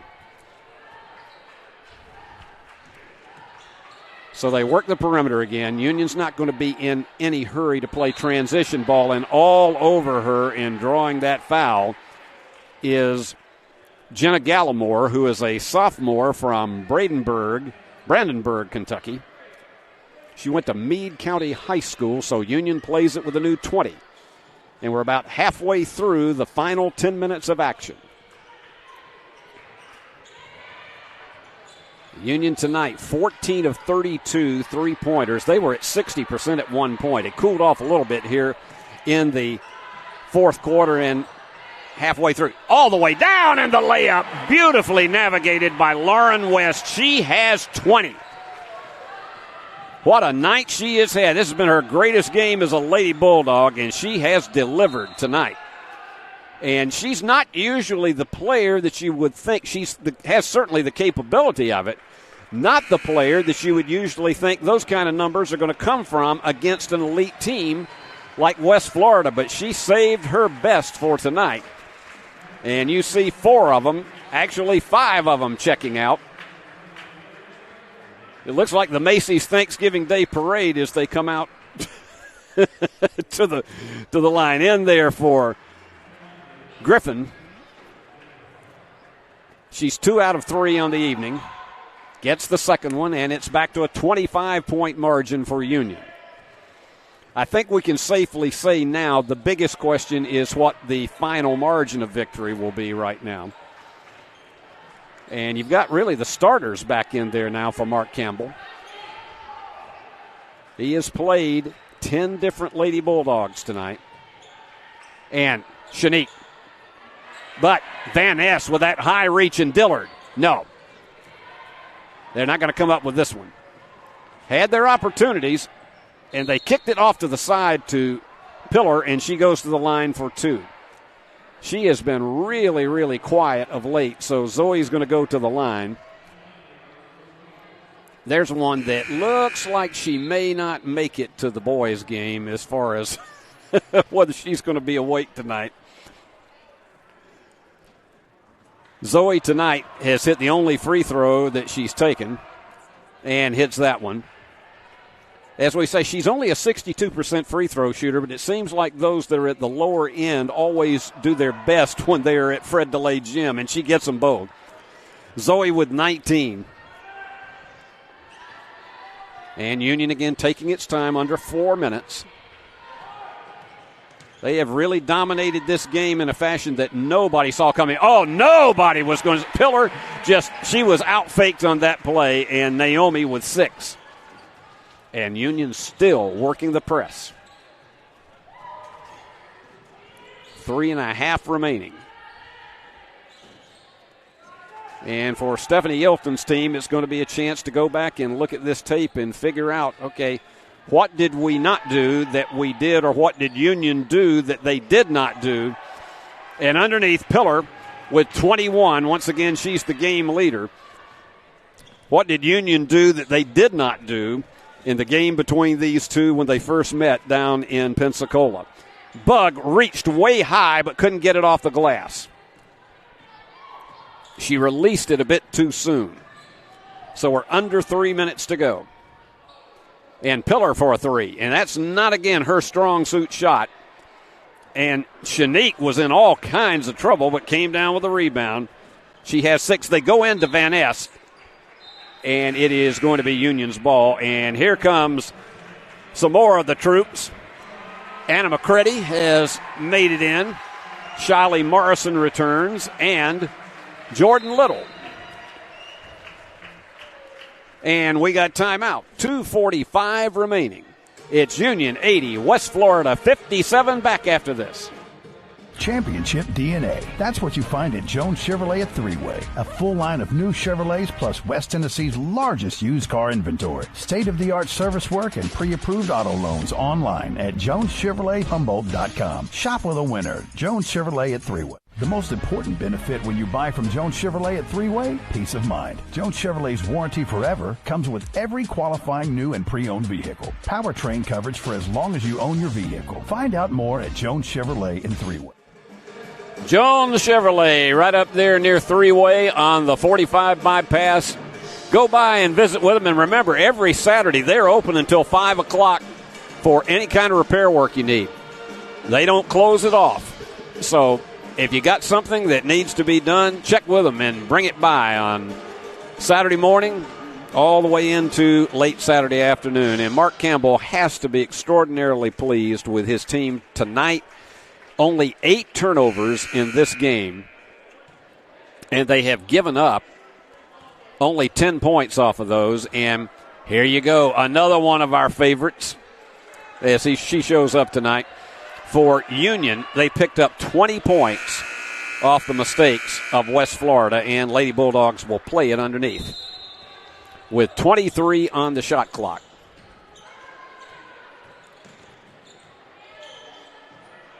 And they'll take their time, and this is a little bit of a stretch here for some of these young ladies that haven't been in. For the three from outside is Jordan Little, and she has that ability to pop from outside.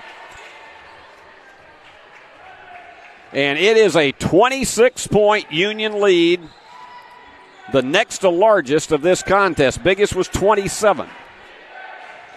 Union with 15 three-pointers in this game. And Stephanie Yilton playing also some of her bench. The block nicely navigated underneath by Kasharna Lucas.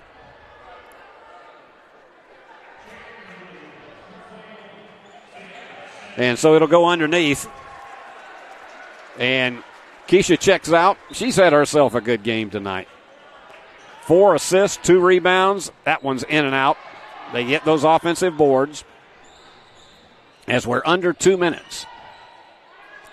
Fall away 3. Not there. Anna McCready fighting for that rebound. And it's going to go back to the Argos. Official holds that hand up and waits for the dramatic signal to go in the other direction. Boy, Cowboy has earned his paycheck tonight. Mr. Curling has been out there doing everything he can. We still say that we're looking for a curling match at halftime of one of these games or between games. And that foul was before the shot. And the turnover is number 18 for West Florida. So Union has put 83 on the board tonight, and West Florida has been holding its opponents to 58. Union is at 5 points above its season average. And it is Leah Church.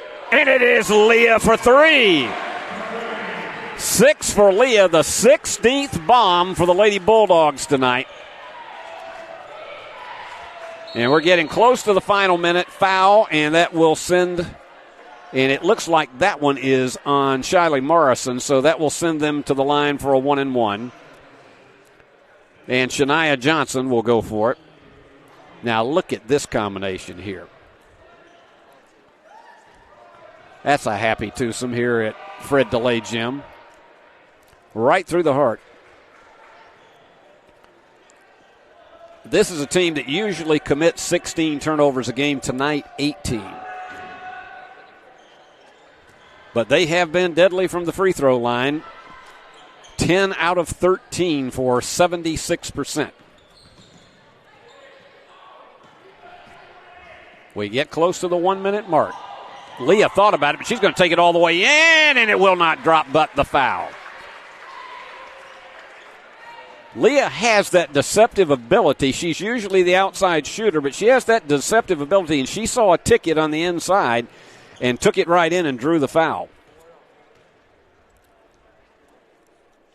She's a very calm free throw shooter and usually delivers. Working on her master's in Christian studies. She comes from a great family, I can tell you. 88-59. 29-point Union lead. Nobody saw this coming tonight. That's off the mark. And they scramble, get the offensive board. Going for the three. No. Iron unkind. McCready the rebound. Union will have one more opportunity at a basket, a chance to get 90.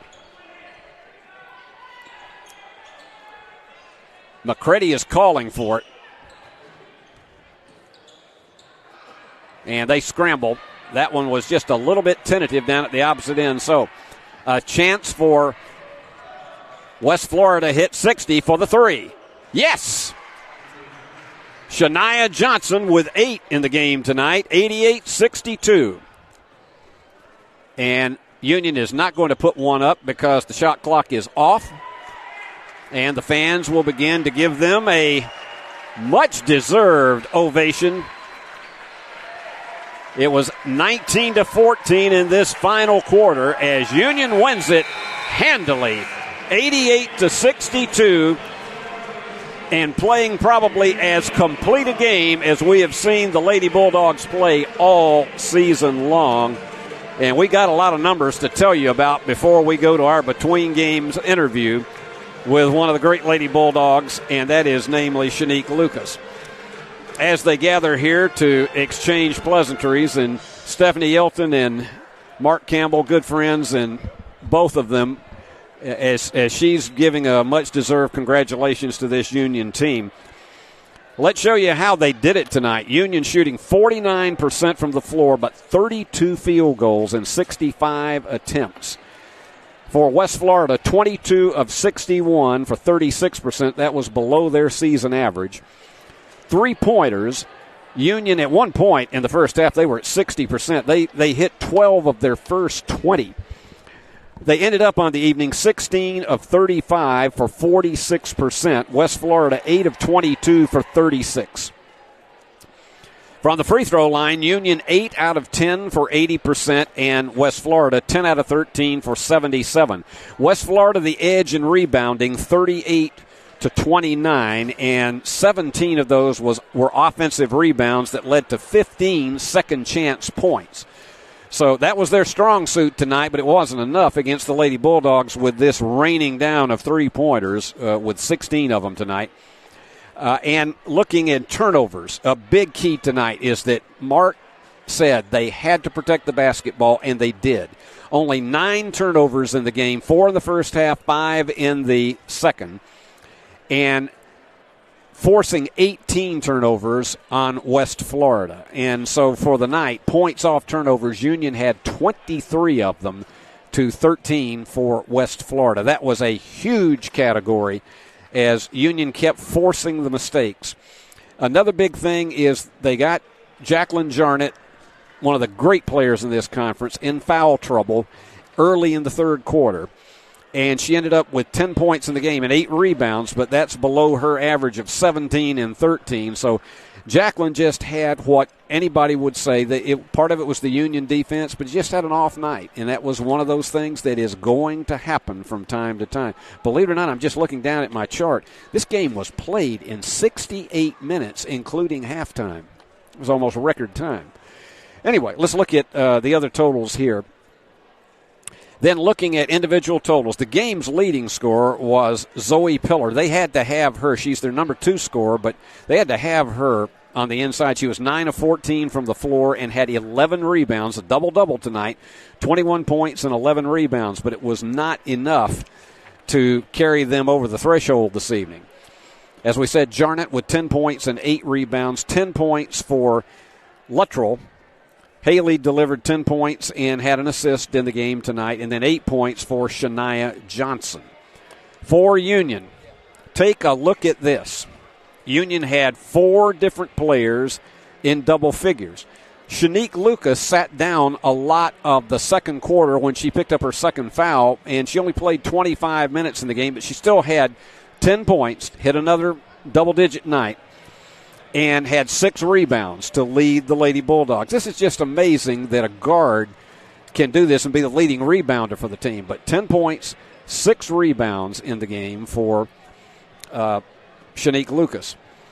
Look at this. Bug Thompson, you got to think about it. There's oftentimes a catalyst in a game, and Bug Thompson ended up with 9 points in the first 2 minutes of this game. She hit 3 3-pointers back to back to back.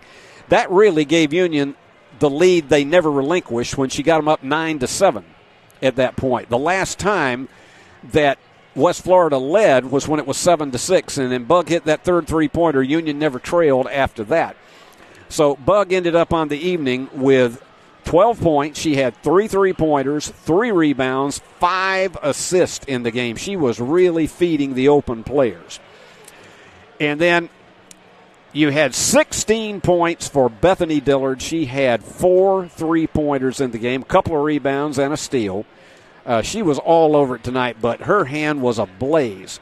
6 out of 10 from the floor and 4 out of 8 3-pointers for 16 points. But our player of the game from BallGame Blitz Sports Network, and I don't think there's any doubt whatsoever about it, is Lauren West. Lauren played in the game only 22 minutes with this shuttle system that Mark Campbell has. The players are not in as long as oftentimes they typically would have been in the past. Lauren played 22 minutes. Look at these numbers. She was 7 of 12 from the floor, 3 out of 7 in 3-pointers. She hit all 3 of her free throws. She had 3 rebounds. She had 3 steals and a blocked shot. I mean, she was all over it tonight. She made the most efficiency of the time that she was in the game. And so Lauren tonight with 20 points. And as we say, looking at all these numbers across the board, just a tremendous collective night for her. And she is our BallGame Blitz Sports Network player of the game, and our congratulations to her and all the Lady Bulldogs for what was a total team effort as they won it 88-62 over this West Florida team. And so what that means is that Union now goes to 14-3 in the Gulf South Conference, 16-3 overall. The Argos fall to 15-6, snapping a 10-game winning streak. And they are 14-4, so Union will be no worse than third place in the conference, and everything hinges on what happens with Valdosta State and Lee tonight in their contest, and we'll try to keep you aware of what happens with that. But Union will be no worse than third place in the Gulf South Conference as we enter that. The top 4 teams will, and it's pretty well settled that the top 4 we have right now more than likely are going to all have home games in the first night of the conference tournament that'll be in late February.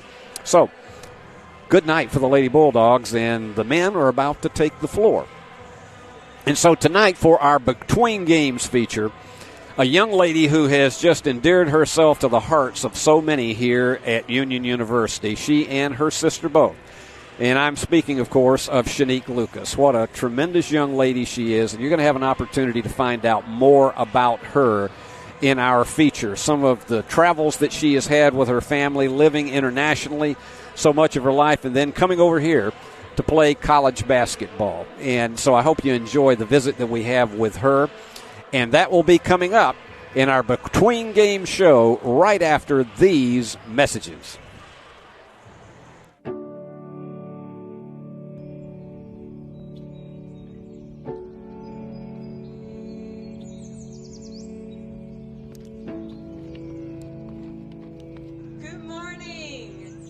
bus will be here in 25 minutes on the dot. And it's going to be driving up right at 10.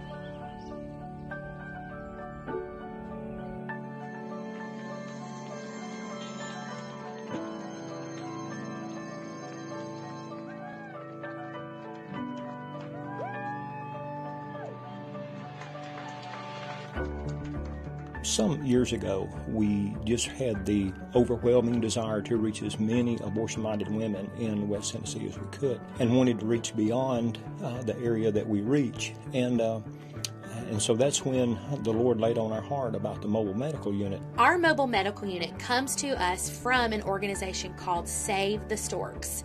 And what we know is that every Save the Storks bus, 4 out of 5 women who board the bus will choose life for their baby.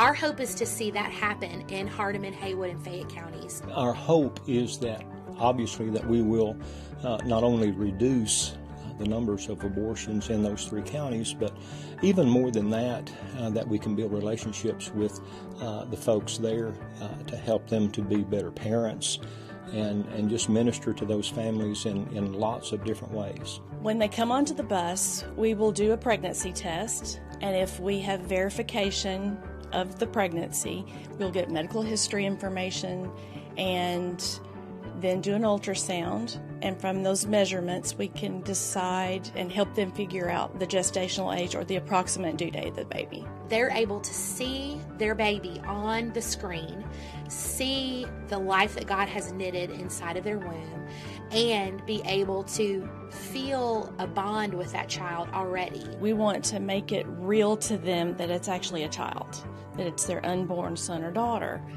And that isn't to make them feel guilty, but to give them the truth. If they are contemplating abortion, we are able to meet with them and show them that that is not their only option. When we meet with them, we will share the gospel and give them that life-saving power and that truth. Before they've come to see us, they've already really considered how a pregnancy is going to impact their life. We want to help them to understand how a baby can enrich their lives. That's the biggest thing, is just make a difference in their individual lives.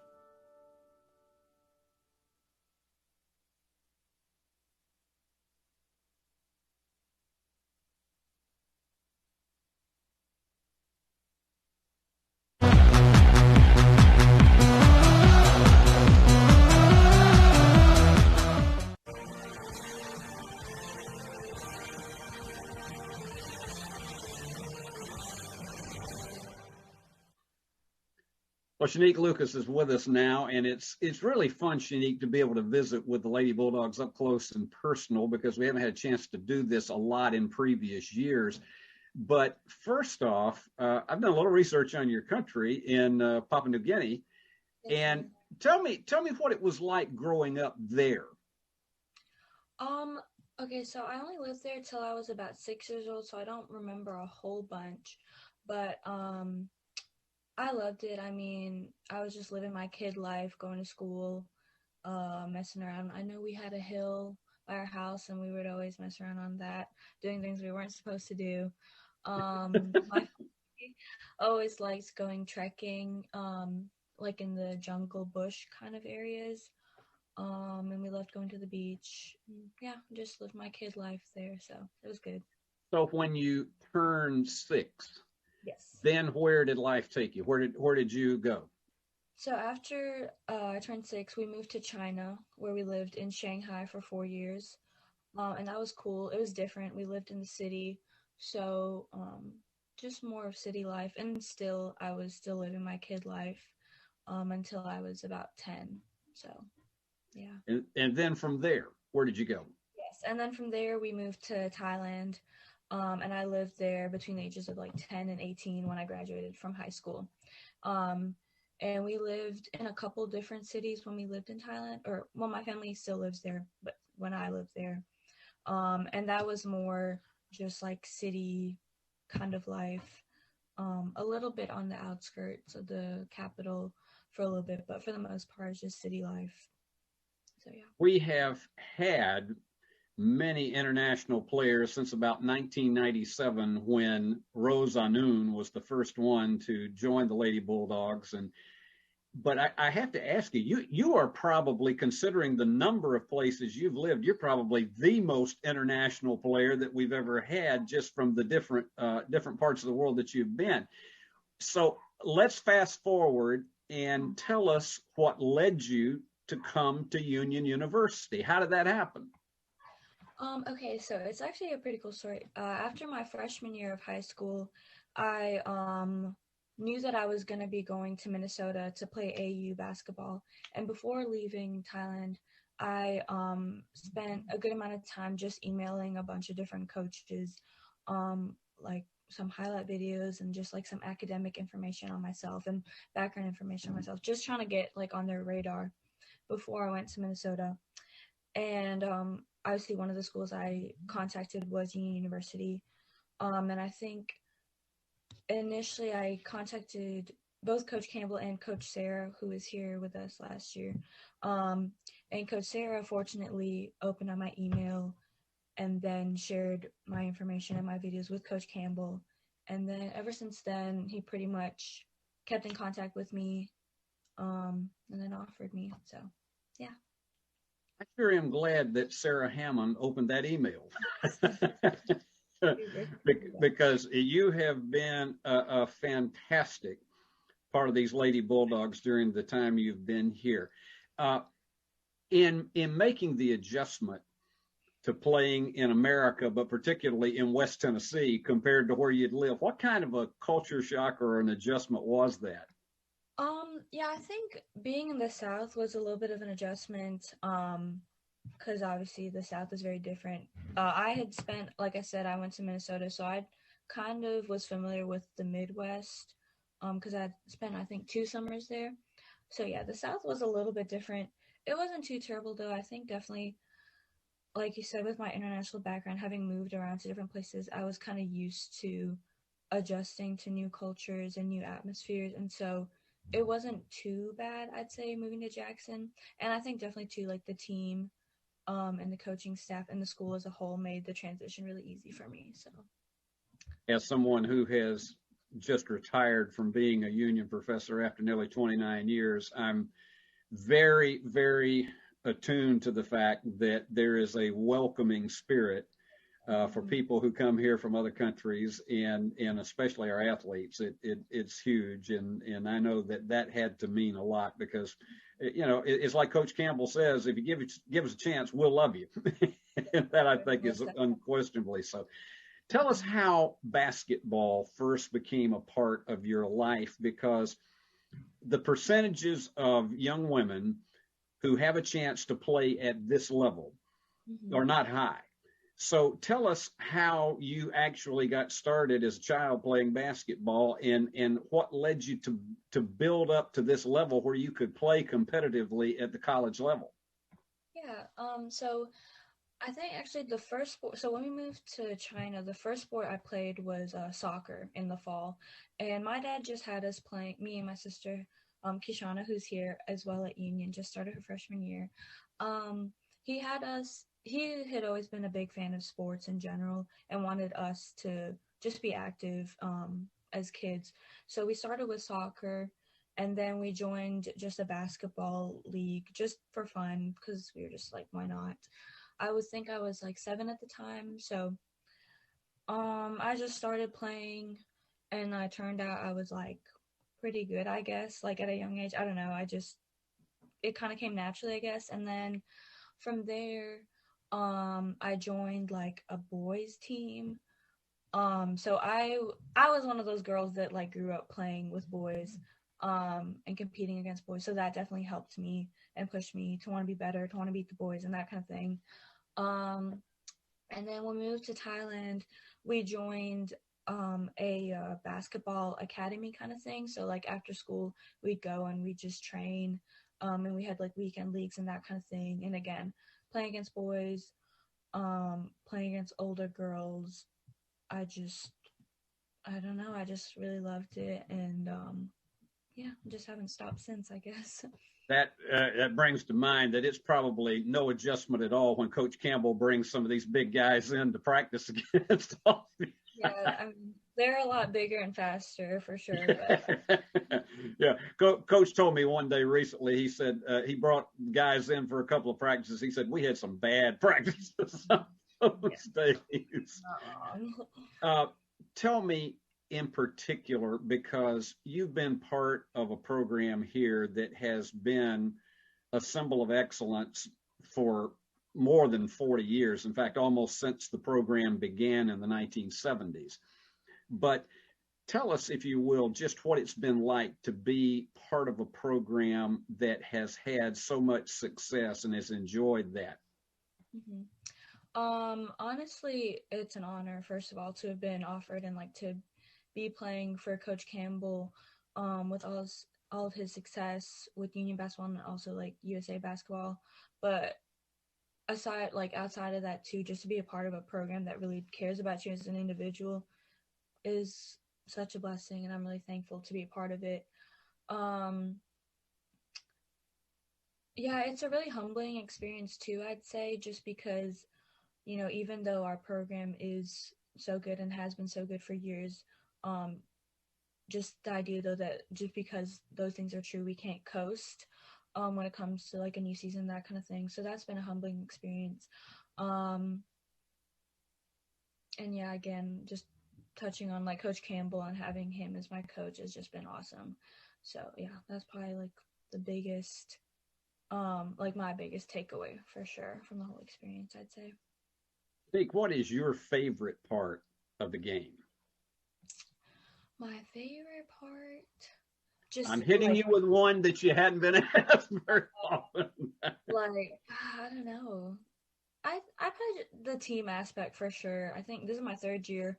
And even in the short, 2.5 years that I've been at Union, I've just developed a lot of really good friendships with teammates, which I think is different than developing friendships with teammates in high school versus college. I think there's definitely a difference there. So yeah, I think that's definitely my biggest takeaway. And it's just really cool how Coach Campbell has recruited the team in such a way that's blessed me with these lifelong friends that I know I'm going to have. So. What's it been like having your sister here? Oh, it's so nice. It's awesome. I love it. We're roommates, so like her room is right next door. But yeah, it's awesome. Just the past 2 years, having not been with my family, have obviously been hard. And after my freshman year, I couldn't go home because of COVID, so I was here. So again, like that 2 years without my family was hard.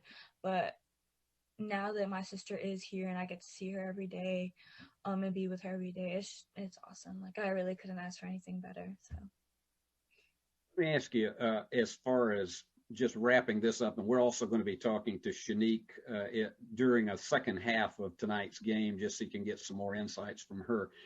But Shanique, in just looking at what your Union experience is like, I always like to ask every player this. What has that been like for you to be a part of Union University in general?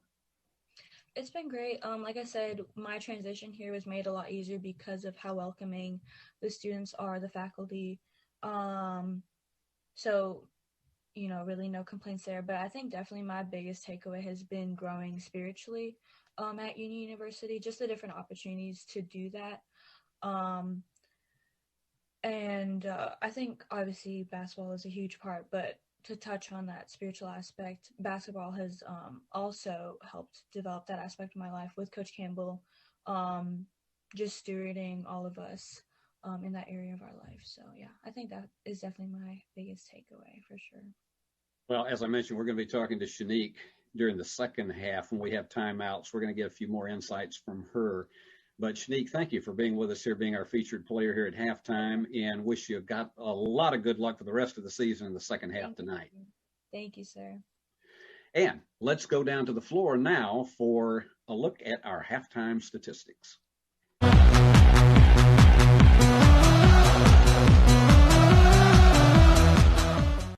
There is a bird called the chaffinch in Europe. It's about the size and color of a robin. It has a beautiful song, and people keep these birds in their homes in order to hear them sing. But the chaffinch has a peculiar characteristic. It can literally forget how to sing. Then it has to be taken back into the woods in order to be retaught by the wild birds.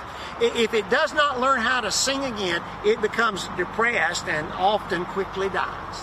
Now, many people are like chaffinchers in this regard. In the rush and selfishness of our secular world, they become depressed and disorientated. Fortunately, many of these people find their way back to church. There they are reminded of what God is like, why life is worth living, what the future holds, and what is our proper relationship with God and each other. In short, they learn to sing the Lord's song again. Could that be your need? Welcome to Union!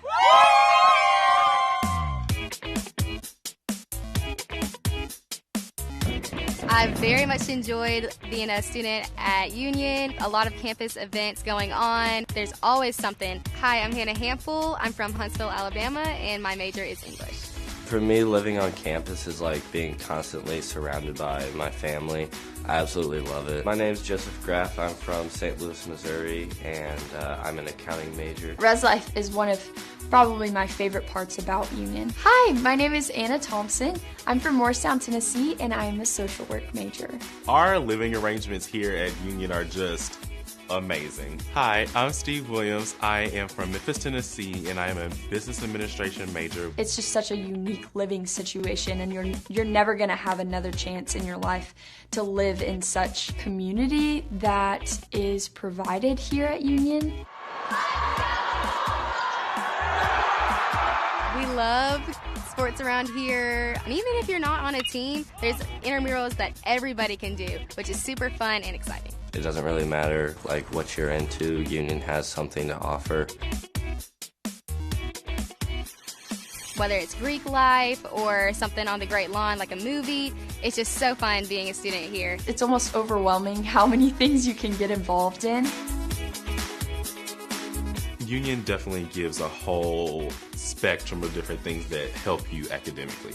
I love the Mercadillo Center. I love the Center of Academic Success. The Writing Center is such a great resource because you always have someone else to double check you. Union supplemental instruction especially has been a big factor in helping me in my business classes.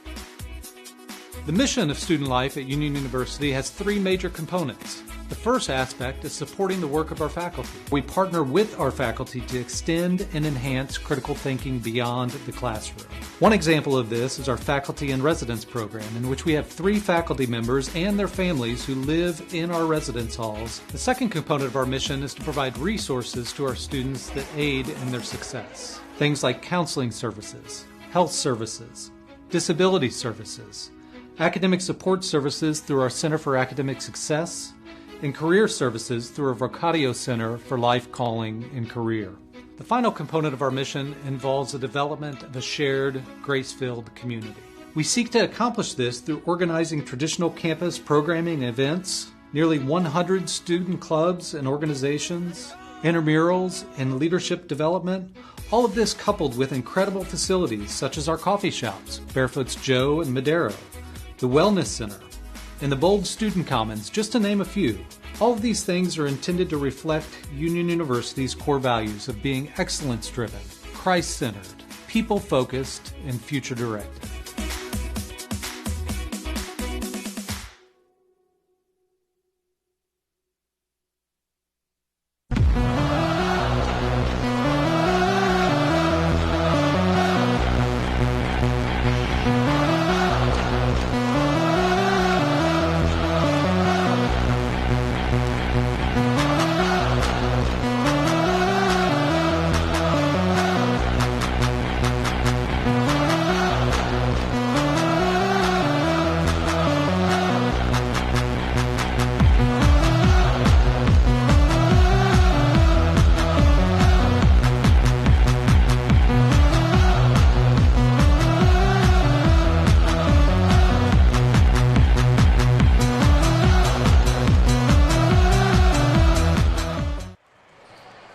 And Steve Beverly back with you here live from Fred DeLay Gymnasium on David Blackstock Court in Jackson, Tennessee.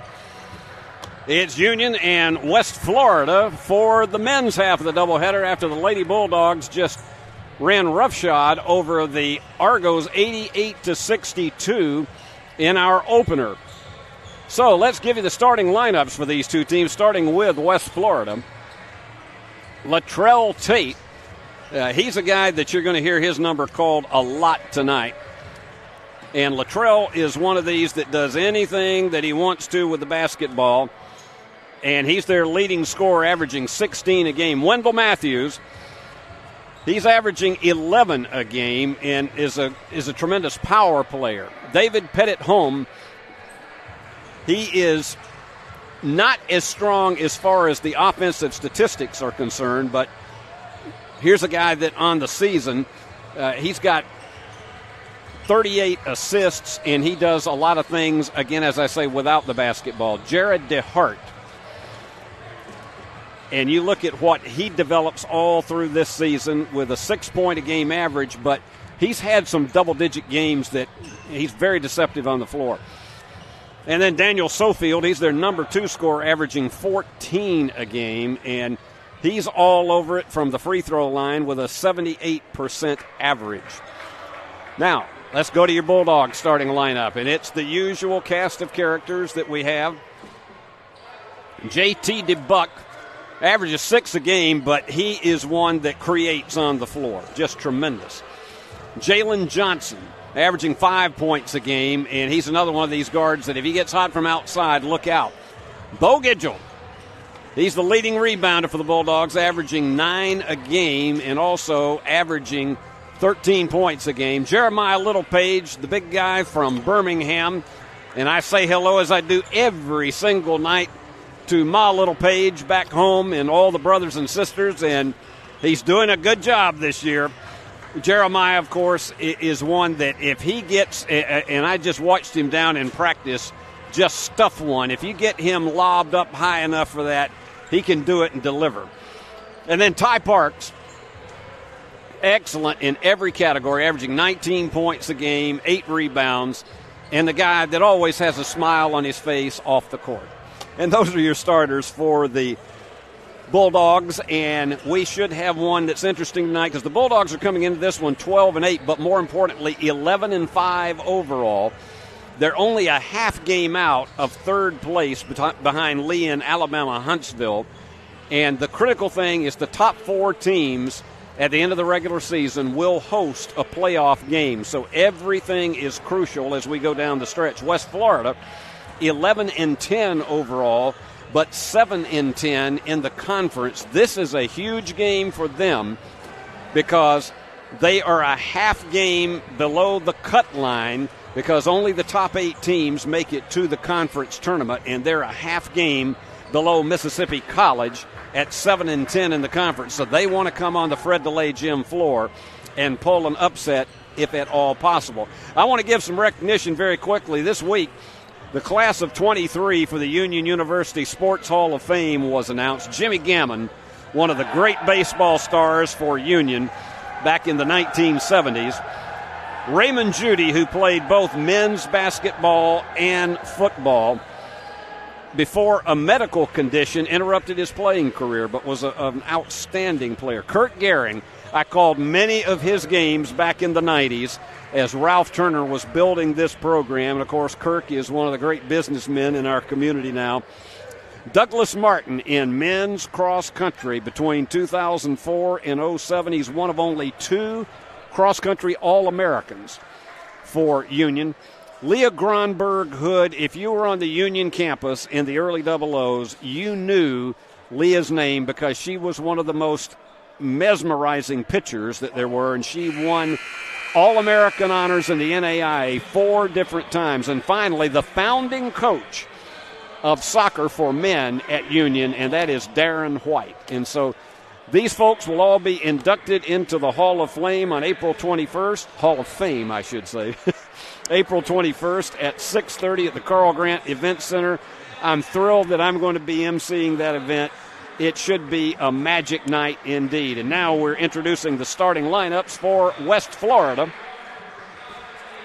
And it should be an interesting matchup. When these two teams met down at Pensacola. Union led 36-28 at the half and ended up winning by only 6, 69-63.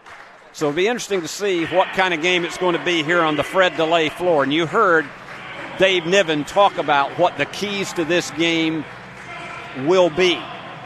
And that is particularly going after the glass and also protecting the basketball, because sometimes the Bulldogs will get into lapses where they'll let it go.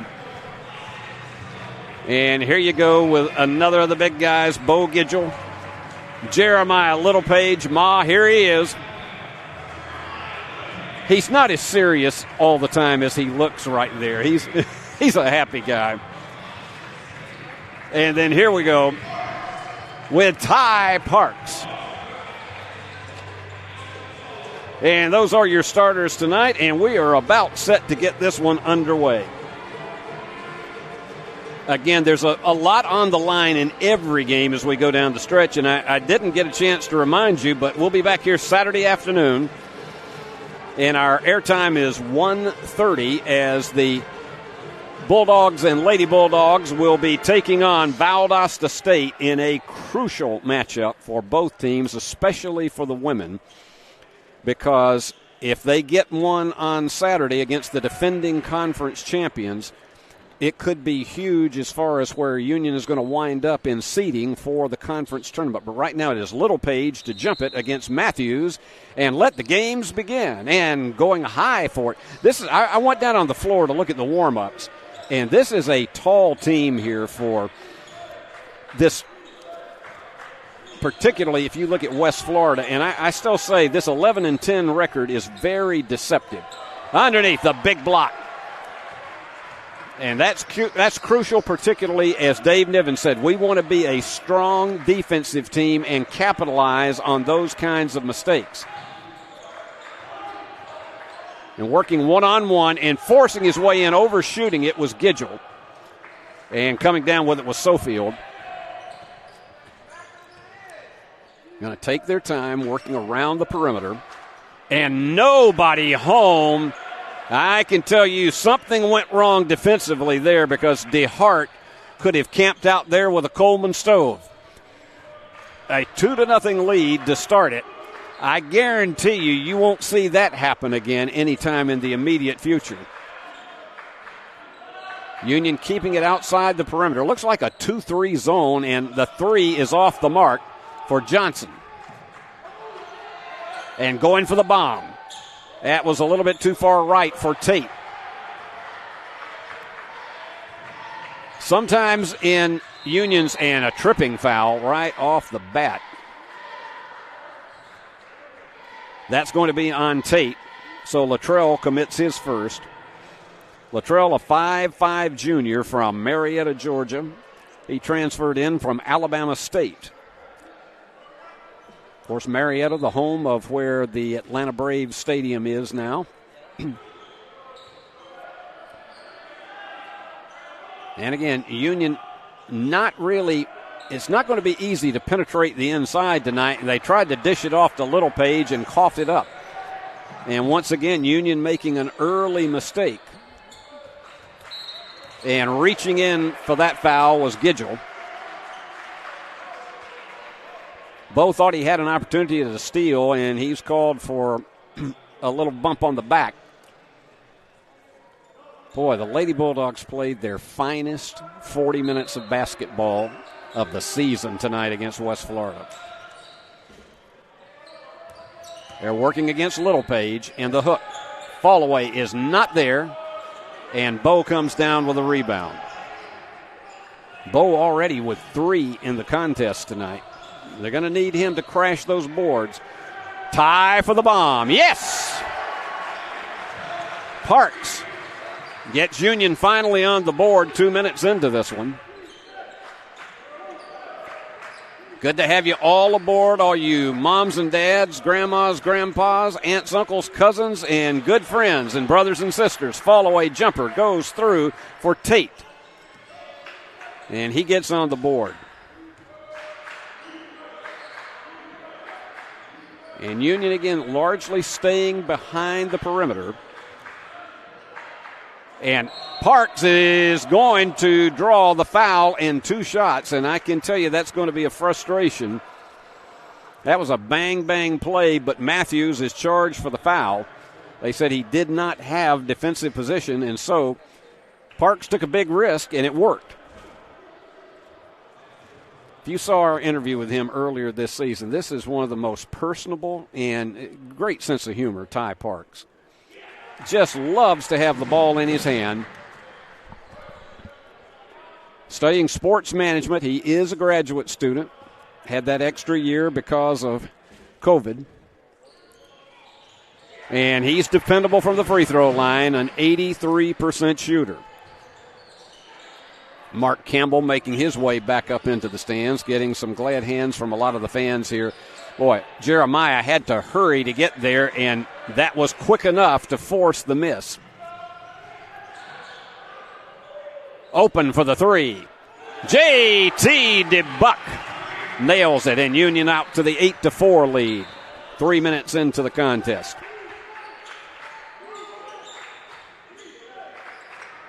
This West Florida team has been in a lot more games that they lost with that jumper. It's a 2 for Sofield.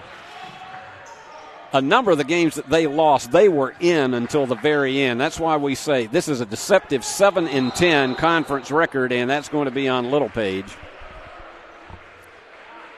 Nope, they changed it. They say it's on Gidgel. Jeremiah went up high, and it looked like he was in the position that they were going to call it, but instead it's on Gidgel, and so that is the first on Bo, or is it the second? No, Bo Gidgel already with 2 fouls in the contest, so he's going to sit down for a while, possibly for the rest of the half. So they're going to have to depend on Yvonne Prug to carry his weight. And Yvonne has been a very, very solid performer here in the second half of the season. Tried to go the baseline and hit the line.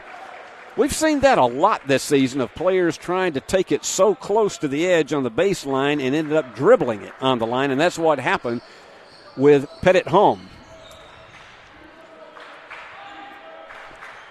So Union taking time. Dictating tempo is also going to be a big factor in this game. Which team can assert its will?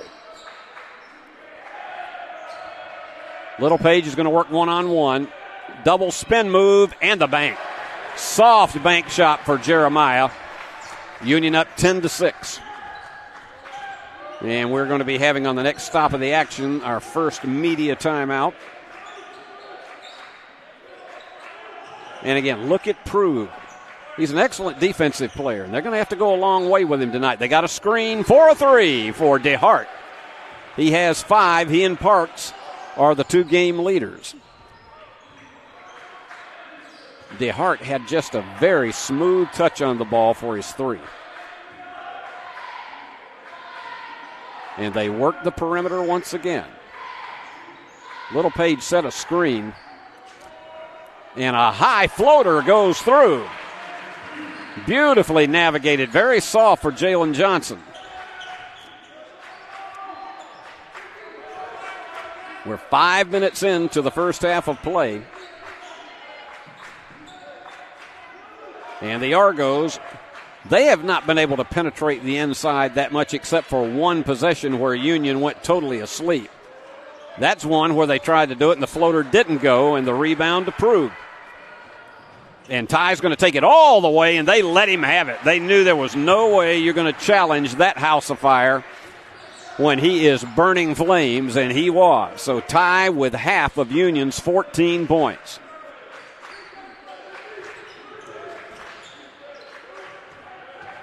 There are some games that Ty waits until the second half before he has his strength, but he's starting out early tonight from the corner, and that goes off of the end of the glass.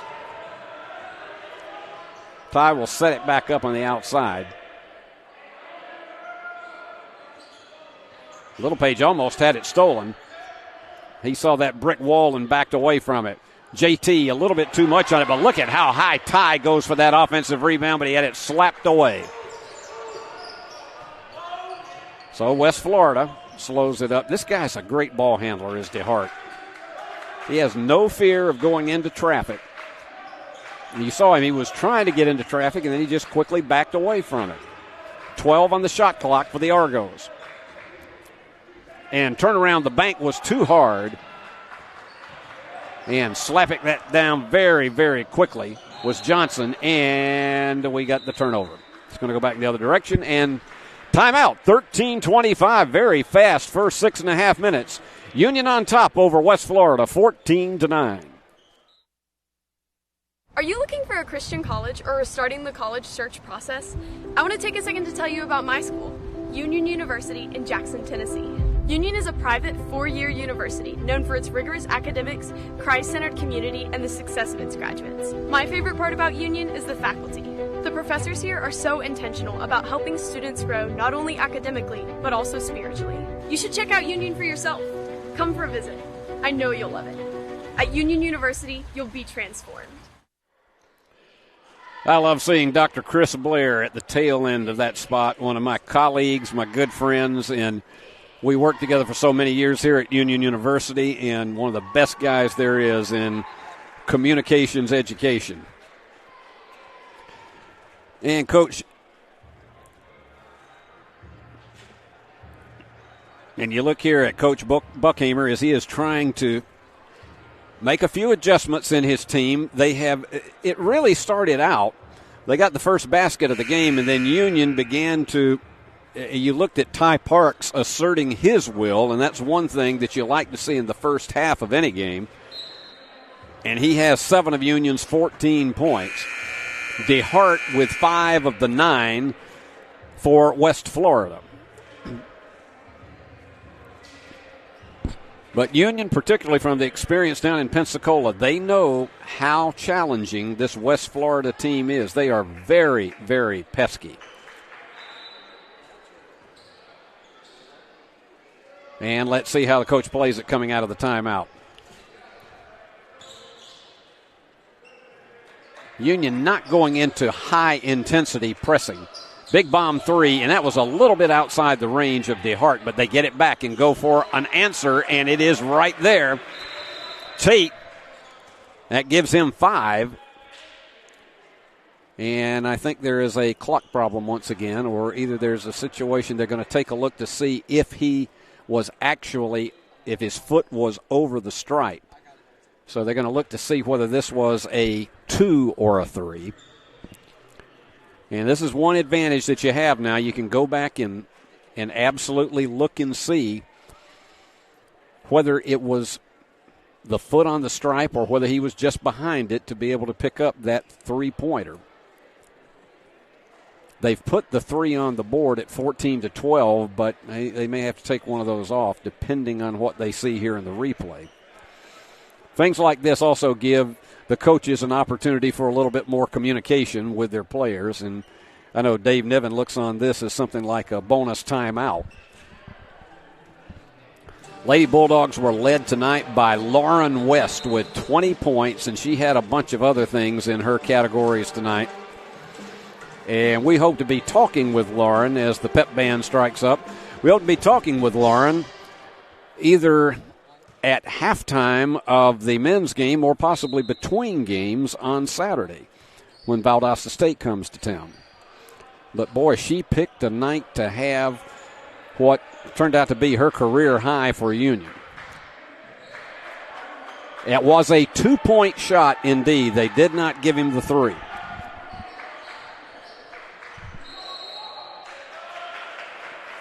And so he apparently stepped on the line, and it will be West Florida ball. It's a very patient team. They're shooting 39% so far tonight, Union 56%. And let's see if that is going to be a foul on Parks. It indeed is. They're calling it pretty tight tonight. As we said, Bo Gidgel is on the bench with 2 fouls. He got 2 fouls in the first 4.5 minutes of this game. Sarver is in for Union now at one of the guards. And the fall away, yep. And the foul is on Jeremiah Littlepage, and so that will be his first. And they're going to get Dusan Jordovich into the contest now. And going to the line for two is Matthews, trying to cut this thing down to a 1-point game. So he checks in, and Littlepage will come out. Jordovich gave him some really good minutes in the game last Thursday night against Christian Brothers here on this floor.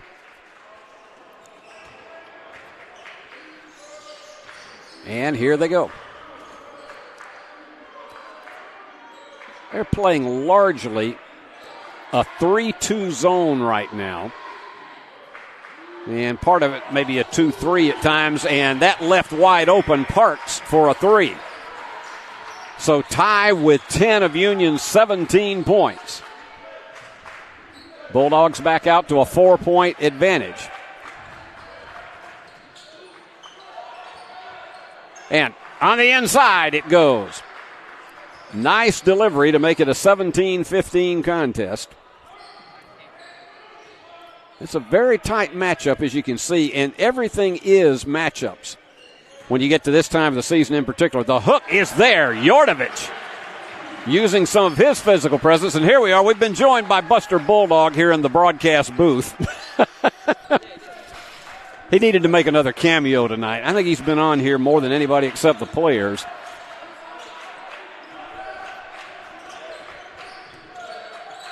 And once again, tight defense being employed by J.T. DeBuck. Fall away. Jumper is there in traffic for Matthews. So this is constantly a 4-point to 2-point game. An offensive foul charged to J.T. DeBuck. They said he was going just a little bit out of control. So we have 11:10 to go. It's really a good matchup right now. Union on top of West Florida, 19-17. Let's pause for the calls.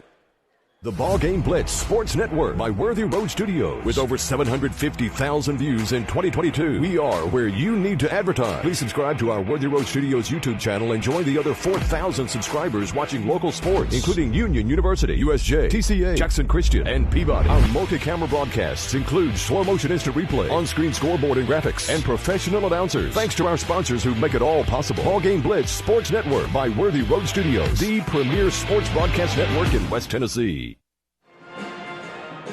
At halftime tonight, we will be bringing you a closer look inside the game with Coach Dave Niven. We're not going to be talking purely about this game. We're just going to be talking about his coaching philosophy and some of the things that go on in a game that you, as the folks at home, maybe don't understand as well about how the game maneuvers, how it evolves. And so we hope that you will join us for that as we get to our halftime spot. Union up 19-17 so far. West Florida shooting 47%. The Bulldogs 64%, and they are 3 out of 5 behind the arc at 60%. West Florida 1 out of 4 for 25. Each team has hit both of its free throws, and there's another of our foursome of cheerleaders. Union with the edge in rebounding, 8-4 turnovers. Union has given it up 5 times to only 1 for West Florida. That's a factor. They want to get it inside, see if they can go one-on-one against Jordovich. Instead, they go against Ty Parks. Fall away is not there, but they get the offensive board. And what a block, but they're going to call goaltending. Yep. Jordovich on the downward flight, and the game is tied. Bo Gidgel would love to be back into the game right now. So Sarver will toss it in. Lane has had some excellent defensive moments in this season, and tonight they're going to count on him for every bit of that. Game tied at 19. We got 10:45 remaining in the first half. Airtime 1:45 Saturday as the Bulldogs and Lady Bulldogs take on Valdosta State in a crucial Gulf South Conference matchup. Be here in person, but if you can't, be with us right here at uuathletics.com, at E+ TV 6, or on the Stream On app on your Roku set. And the fall away three. No, Iron was unkind. Opportunity for West Florida to take its first lead, and it was tipped away. And nice defense at the opposite end by Sarver.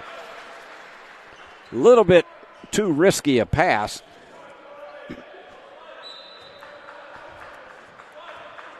That would have been the opportunity for West Florida to take its first lead since they got the first basket of the game. Union has led it ever since, but it's been very, very tight. From the corner, high arc, and the three is there. Johnson with his first three of the game. He has 5 overall. And Bulldogs back up by 3. Jumper is there.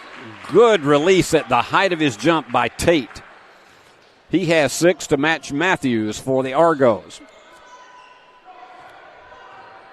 Union badly needs this one at home to stay in the race for, and that one's just a little bit off kilter for Sarver. Fall away 3 is there. Second lead of the game, Tate with 9. A 24-22 lead.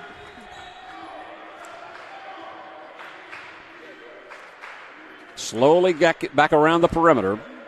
Again, Union playing right now without Little Page and without Bo Gidgel, 2 of their starters. And from the corner, the 3. Prug has it go just off. Iron was unkind. And that jumper 3 is not there. And this time it is Sarver who comes up with it. So the 2 teams match cards on missed threes. And now it is Ty Parks from 29 feet outside. How about that? So Union back to the lead at 25-24, and Ty with 13 points, and they've needed all of them. This is one of those games that Ty may have to have 30. Beautiful give and go, and he overdid it, but he drew the foul. Got a little bit too cute trying to get a Sports Center highlight there, but Prug was charged for the foul. So that sends Pettit home to the free throw line. He was trying to do one of those dipsy doodles and going all the way in the inside and crashing it home backwards, and he still has a 2-shot opportunity and connects. This is a 71% free throw shooting team.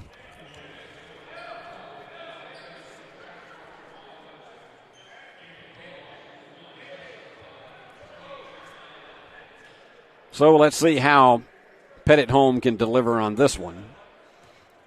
You've had 5 different Argos to score in the game, and the lead changes back to 26-25. So we've had 4 lead changes in the game.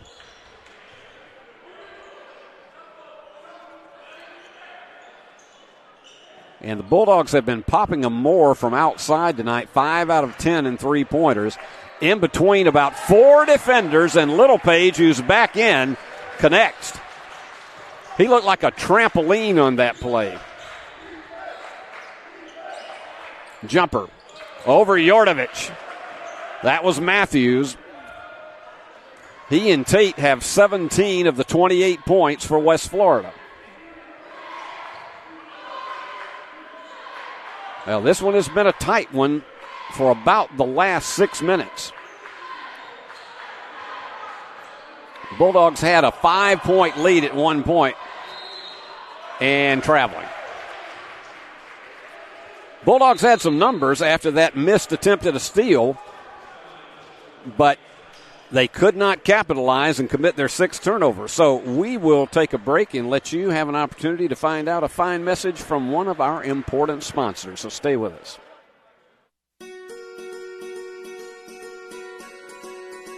Buying a home is a major milestone, and at the Bank of Jackson, we want to help you achieve it.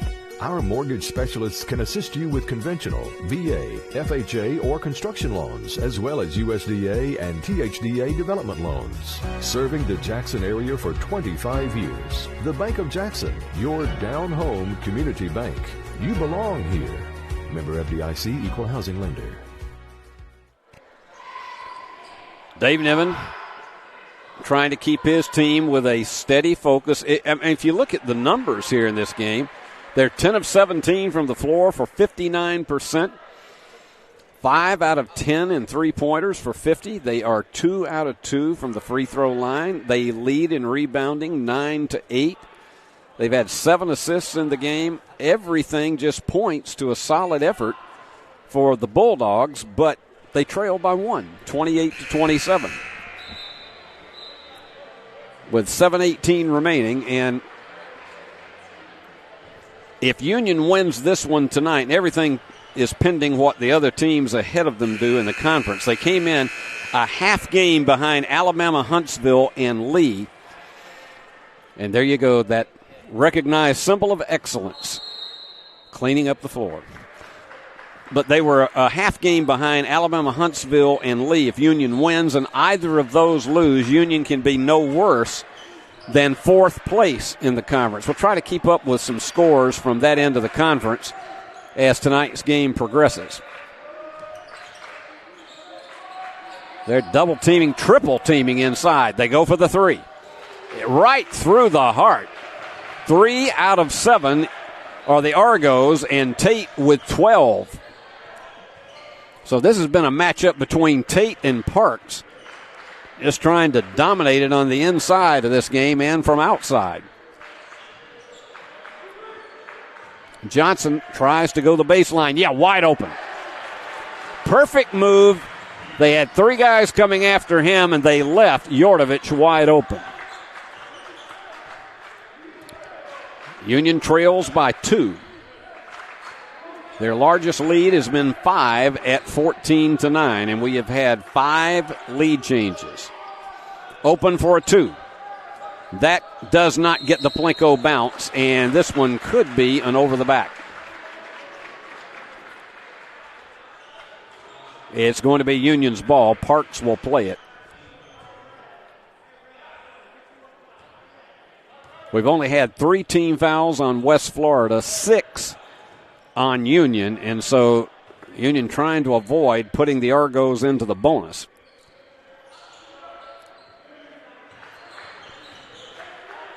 They've got 15 on the shot clock. Big bomb. That one was short.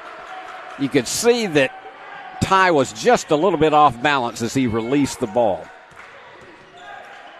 There was a brick wall trying to keep it away, but they go for the 3, and it is there. They have suddenly become hot from outside, and Tate has 15 points. That was his 3rd three-pointer of the game. Argos by 5. High arcing answer shot is not there, but Parks way up for the rebound. Jeremiah can't get it to fall.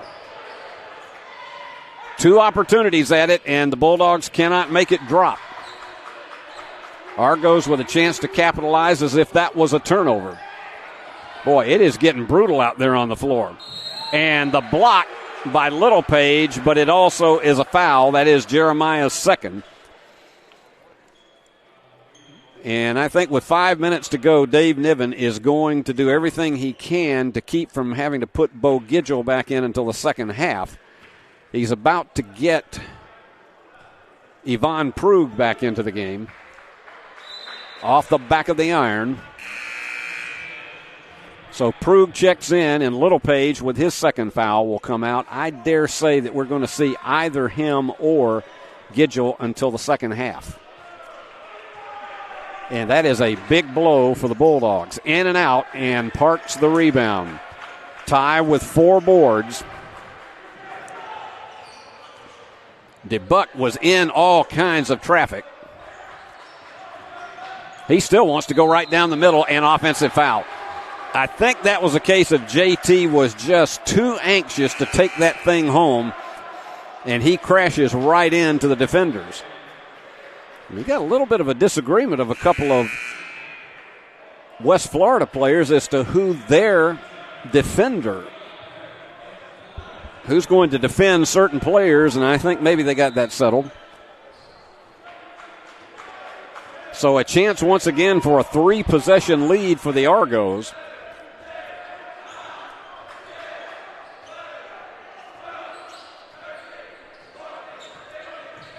You got fans in the stands counting the number of dribbles by DeHart. I'm sure it's worrying him greatly.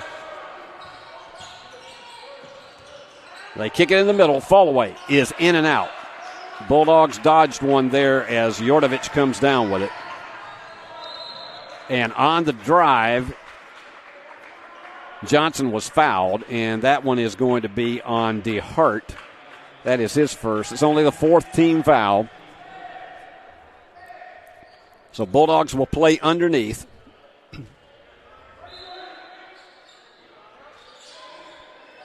You can see, really, the Bulldogs have played an efficient first half.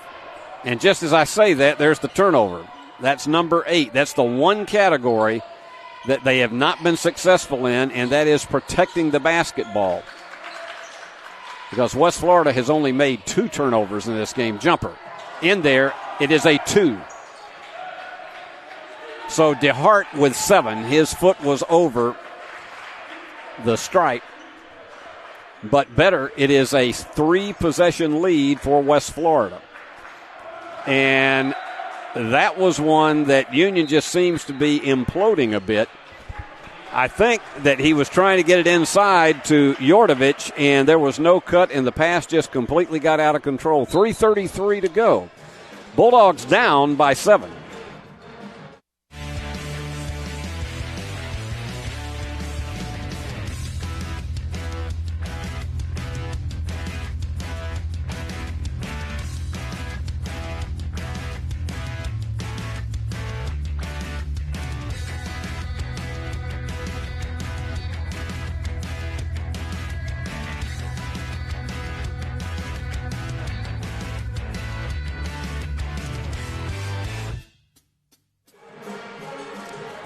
Well, Coach Burkhammer has to be extremely pleased with the way his team has just stayed very patient, only making 2 turnovers in the game and picking up 11 points off of Union's 9 mistakes. That's a category usually the Bulldogs lead every game. Oh, here you go, Dub Oliver, and trying to give us the director's view. President of Union University, and fine man indeed. But for Dave Niven, it's time to come up with some kind of adjustments here in this final 3:33, because you certainly don't want to go to the locker room down double digits. And he has had to play a lot of this first half without Bo Gidgel, who hasn't scored yet at all because he had 2 quick fouls in the first 3 minutes of this game. And then Jeremiah Littlepage picked up his second foul. So everything has been on the back of Ty Parks, and he's got 13 points, but they've got to have some more help in another direction. For the 3, just caroming off, and high for the rebound is Jordovich. And off the timeout, Fallaway, it's there, and the foul. Now, that's one of those that I'm sure even Jalen Johnson was not sure where that ball was going to go, but he nailed it home. That is the second foul on DeHart. So it's very fortunate to come up with the potential of a 3-point play, the graduate student, and connects from Hopkinsville, Kentucky. And that was huge for Union to cut this thing to a 4-point lead. And Coach Burkhammer sets the offensive signals.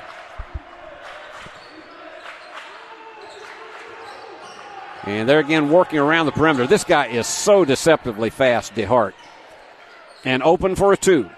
High off the back of the iron. Somebody come down with it. You don't both have to be there. And going for the bomb. No, short. But it goes off of the hands. It's not DeHart. I think that's Eli Brown that it went off of, who's in the game now. And so here we go again. Bulldogs with another 20. as we're approaching the 2.5-minute mark of this first half. Offensive foul. That's exactly right. You saw it right in front of us. That was a case of Lane Sarver just led with his hand. It was almost like a stiff arm in football, and is charged with the offensive foul, and that hurts a Bulldog stretch in which you're trying potentially to cut the lead to 2 points. So let's see how they play it. Scoring has slowed a bit for West Florida. On the inside, what a block by Yordovich. And it is Sarver who comes down with it. No, it's Prug. And he was fouled on the rebound, but that is only it looks like that's only the 5th team foul. Union has committed 9, and they got to be very careful not to put the Argos in the double bonus. So they'll play it in the corner. And they've got Gidgel back in the game now. No, they don't. He just stood up off the bench to slap hands with Sarver. So it looked as though Bo was going to take the ball and toss it in. Well, he's going to need a big second half to get his momentum going again, because he's a goose egg in this first half after having to sit down 3 minutes into the game. Inside and outside they go. Parks thought about it, but there's too much traffic. And too high off the back of the iron for Sarver. Union has had 2 opportunities to close this down to within 1 or 2 points, and they can't deliver. 1.5 minutes to go in the first half. DeHart with the floater. You had a feeling he was going to deliver one, and that's 9 for him. He's 4 out of 6 from the floor. So it's back to the 6-point lead. Inside, Yordovich with a hook. Yes, it drops through. Yordovich with 6. He's contributed some good moments for the Bulldogs, and we're close to the 1 minute mark. Union trails by 4.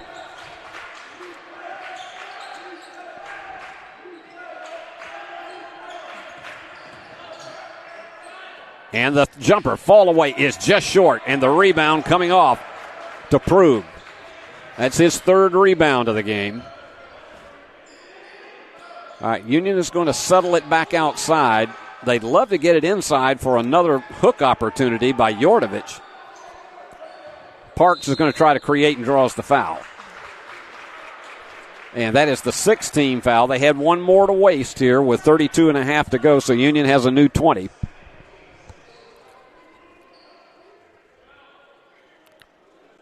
So Sarver, Prug, and Yordovich have had to play extensive minutes off the bench in this first half. But I'm sure we'll see Littlepage and Gidgel back in there very quickly when we open half number 2. Okay, they check in with the scorer's table, and here they go.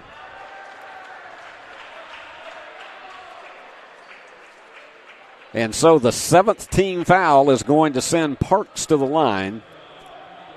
A very dependable 86% free throw shooter. And Ty gets it. Rarely ever misses the front end of a 1-and-1. Bulldogs going for win number 13 in this season that's now in the home stretch now that we're in February. And Ty with 15 in the first half. Tate with 15 for West Florida. And they'll probably play it for the final opportunity. Up 2. That's Brown. We're down to 14 and the foul. And you could see the expressions on the part of the Bulldogs, about 3 of them putting their hands to their heads, not believing that. And it is a 2-shot foul now for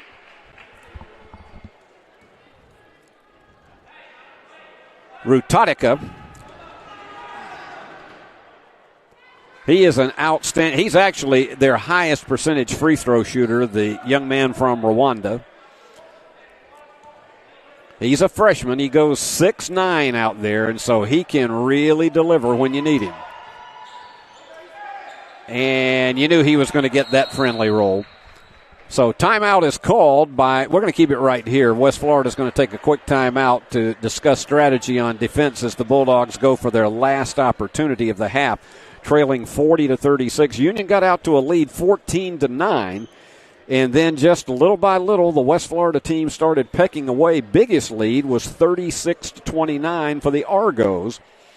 And now Union has rallied for a bit of a 7-4 run, if you want to call it that, and a chance to end the half at 9-4 if they can connect. And the land of 1,000 dances kicks up again, as it does quite often.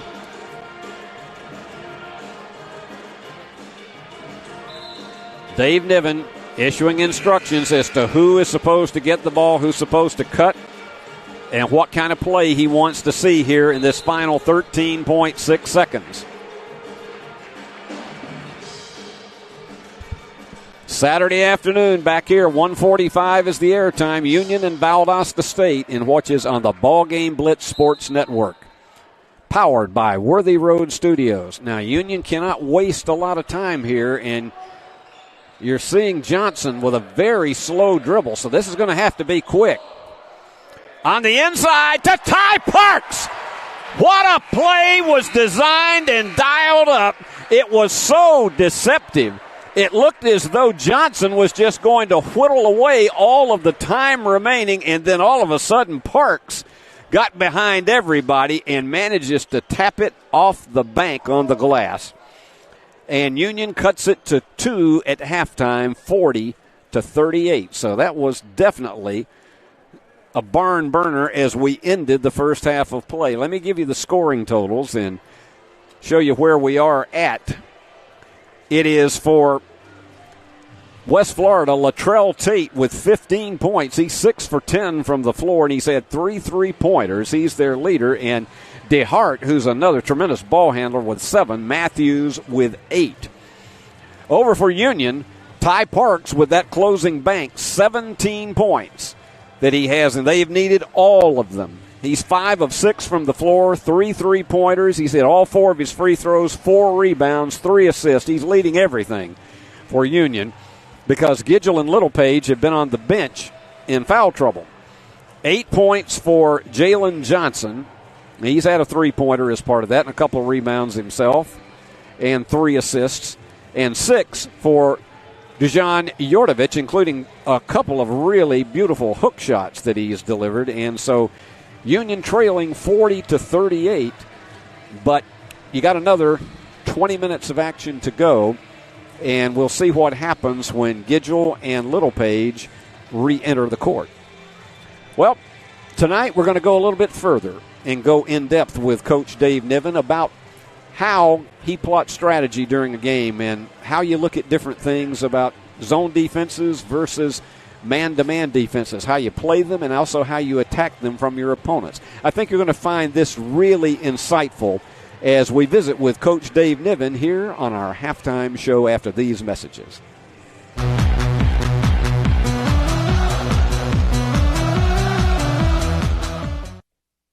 Coach Dave Niven back with us here at halftime. Of course, reality, he's in the locker room with the team right now, but recording this earlier to give us a little more insight into just really some of the ins and outs of the game that can help you at home understand it a bit better. And Dave, it certainly helped me during the season when you've brought out different insights to us about this.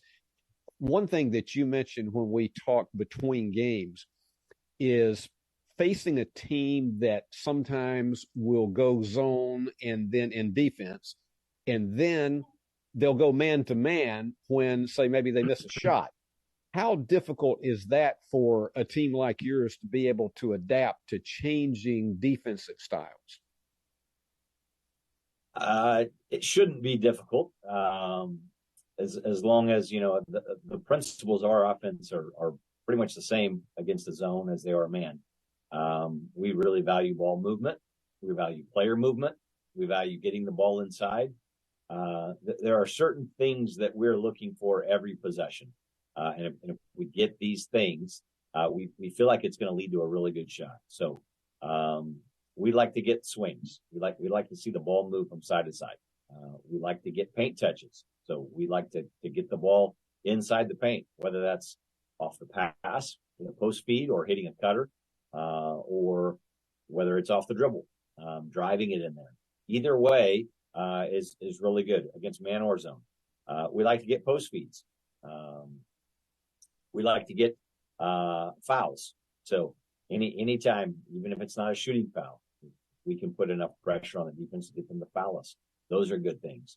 And then the last thing we're looking for is we like room and rhythm 3-point shots. So room means you're open, you don't have a hand in your face, and rhythm means you caught it in rhythm, and you went right into a shot. And so if we can get any of those things, we feel like that's going to be a good possession for us. And so we're looking for that against man or zone. All right, let's take it to another level here. If you are, let's just say for the casual fan at home, what are the advantages of zone defense and man-to-man? What are the advantages of each? And then what are the vulnerabilities of each? The advantage, man-to-man, is it's really a much simpler way of making sure that no one is left open. We're not so concerned about matchups. We like to get good matchups. We like to have the guy that we've chosen to guard the other team's best player. We like to have that when we can, but we really don't feel like the matchups hurt you as much as open players hurt you. So, for instance, in transition, if a team's playing really, really fast, we may not be able to get matched up ideally the way we want to, and that's okay as long as we are guarding somebody. And so that's what's most important. That's why we play the majority of the game in man-to-man. The disadvantage to that is if you have bad defenders, guys that can't move their feet very well, then it can put them in a bad spot. The other team can really attack that matchup. And so a lot of times teams will go zone to try to hide that.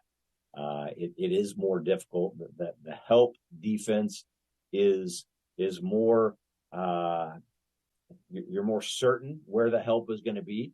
It's harder to attack just an individual bad defender, like you can in man-to-man. So, that's why you see some of that, when we do it, it's usually just to change things up. It's not necessarily because, the guys that are playing the rotation for us, we don't really have, guys that are really, really bad defenders. We've got some guys that are great defenders. We've got other guys that are good defenders, but we haven't had a guy this year that teams just say, all right, we're going to pick on this guy and really try to expose him. And so it helps to have freshmen. Sometimes that's what teams will do to freshmen. We've got some good defenders in our freshman class. So really for us, when we make that decision to change defenses, it's more based on just trying to change up the flow, the rhythm of the game, try to make a team do something different. Maybe they've gotten into a rhythm against our man. They've made some shots and we want to just mix it up. When you get into certain points of the game, first half or second half, when do you as a coach know it's time to get a guy out and let's get a sub in? There's certain things you look for. Ideally, it would be the guy looks at you and says, I need one. When we talk about it, you need to play so hard, you got to ask to come out. It's hard to get guys to ask to come out. More often than not, they're going to begin to find ways to conserve energy so that they can stay out there. We don't like that, and so we begin looking for, all right, how are they conserving energy? So one of the main ways for our team is we have certain players whose job is to get back on every shot, and certain guys whose job is to crash the glass. So if you have a player whose job is to crash the glass and he stands at the 3-point line or starts getting back without doing his job, he's telling you without telling you, I'm tired. I need to get one. And so that's an easy sub. Guys don't run the floor hard. It's easy to tell, hey, you're tired, so you need to come out. Sometimes it's more subtle, like a guy missing a gimme, a layup, something close to the rim that he should have made. Sometimes this guy's missing free throws. Sometimes it's a shooter who gets a couple of really good looks and misses a couple in a row or misses them short. This tells you, all right, this guy's time to get him a sub. That's always interesting because it just really helps, I think, for the folks at home or maybe the fan in the stands who's never played the game to understand that there is an art to know when to make a change up in a case like that. Let me ask you one more thing before we let you go. And you talked about when we were in between games about distractions. They happen to every team. It doesn't matter who they are, whether they are the king of the hill in a conference or whether they're the ones that struggle the most. But there are going to be distractions at some point during the season. How do you as coaches best deal with that and help players not to be sidetracked by those kinds of distractions? Well, distractions happen in every facet of life, not just with players. They certainly happen with coaches. They happen in sport, outside of sport. We all deal with distractions. And so you try to focus on the truth. And, big picture for us, we will spend time each week really meeting as a team. We call it team time, where we don't even talk about basketball. Sometimes we can relate it to basketball, but it's taking some time to open up God's word and focus on the truth of God's word. And give you that perspective of, all right, where are we? What are we doing? Why is this important? What really is important? I think that's one of the best ways to narrow your focus and just keep right perspective. At the end of the day, these are basketball games that we're playing. It's not life and death. It's an opportunity for us to use these games, something that's really important to our players, something that's really important to us, but to use these games as a teaching method about things that are far more important. And so, the distractions are going to come. They like for all of us, they're different, but they are coming. And the challenge is to narrow our focus and to keep our eyes fixed on things that really matter, things that last. And for us and for our program, what we are trying to instill in our players is really maintaining an eternal focus. And who wins this West Florida game? Most people outside of the locker room that I'm going to talk to won't remember this a month from now. And so the idea of, all right, let's be about things that matter. Let's be about things that last. Let's keep an eternal perspective, because at the end of the day, those are things that they're going to last. And so we focus on the truth of God's word. We focus on fixing our eyes on Jesus. We focus on an eternal perspective. And thankfully, we get to do something like coach basketball and play basketball to teach those lessons throughout the season. And so that's a challenge, because it's really easy to be distracted by the magnitude of the game, by trying to win a championship. All of those things, they're good and they're valuable. We want to be about excellence here, so we are trying to be excellent on the floor. But we also want to be smart and wise about what at the end of the day is truly our focus. Dave, these conversations are so insightful, and I appreciate it very much, as I know the fans do. And so we wish you good luck here in the second half, and hopefully we'll come home with a victory. All right. Thank you, Steve. And so let's go back down to the floor, and we'll give you the statistics for tonight's game at halftime between Union and West Florida.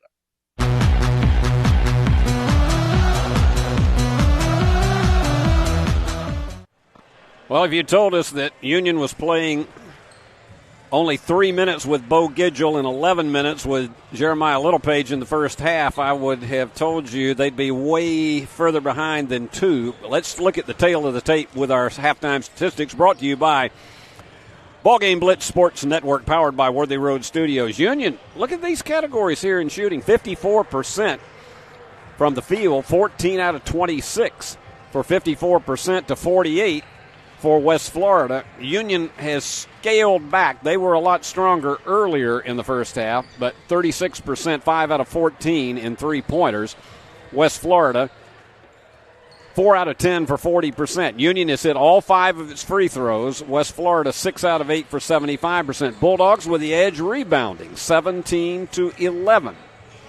But here's the key. West Florida, out of those 11 rebounds, they got a couple of second chance points out of that, actually 4. So there were some putbacks in there that made a difference in this 2-point game. Here's the huge factor. Union has given it up 10 times in turnovers to only 2 for the Argonauts. And Union has only captured 5 points off turnovers versus 11 for West Florida. And on a 2-point game, that can be everything. That has to cut down for Union in the second half, and I'm sure a lot of that was discussed in the locker room at halftime. And those are your halftime stats. Union down 40-38 to West Florida as we begin our final 20 minutes of action, and the alternate possession will go to the Bulldogs to start the second half. We'll keep reminding you that we'll be back here Saturday, 1:45 for Union and Valdosta State. Both those games so critical, but particularly in the women's portion of the Gulf South Conference, because Union needs every possible victory to elevate itself with still an opportunity potentially to get the top seed in the conference tournament. Valdosta State coming into tonight was 10-7 in the conference. Union was 11-5 in men's basketball. These ladies wanted, at least, if you're not going to send them any money, if you're not going to send them food, please send us a box of M&Ms, just something like that. Right now, here we go. JT to Buck. And you got the starters back in. Littlepage is back in there, and Bo Gidgel, and they're all over him. But they need some early striking from those two guys. From the corner, the 3. Just off the mark for Gidgel. And let's see how the Argos play it with an opportunity to make it a 2-possession lead after Union's opportunity went astray. What a drive by DeHart. That guy is like watching rubber move on the floor. He is just so slinky in the way he goes everywhere. And that gives the Argos a 42-38 lead. Union won their matchup down in Pensacola, 69-63. And tipped away. Littlepage was looking for a cutter, more than likely Ty Parks. It was, fortunately for the Bulldogs, slapped away, and so they got 10 on the shot clock. And that one was an ill-advised pass, trying to get it down to Parks, and the stuff. There was just no way they were going to stop that one. Gidgel with a couple of head fakes that don't go. There's the 3. Jalen Johnson with his second 3 of the game to close the gap to within 3 at 44-41. And the fall-away jumper is there. I'm going to tell you, that young man is also another one that you have to watch all over the floor. Going for the 3 again, and a 3 for 2 this time for Jalen Johnson. He's got 3, and he's got the hot hand. Union has cut it back to 2, the same margin that it was at halftime for the Argos. Union staying pretty much in its man-to-man. And trying to fall away with the jumper, but instead dishing it off. 3 on the shot clock. They had to go, and they hit. Marvelous effort by Tate. He's got 17 points. DeBuck with a stop and pop, and it will not drop. My director, Christopher Reasons, he enjoyed that description. In the corner. They are not going to stop it. You could see that. That was like watching an anchor drop down in the ocean. Big three. Nope, Johnson couldn't get it. Union going for a lot of these. It's going back down in the other direction, and Union is seeing this lead slip away now or extend for West Florida to 6 at 50-44.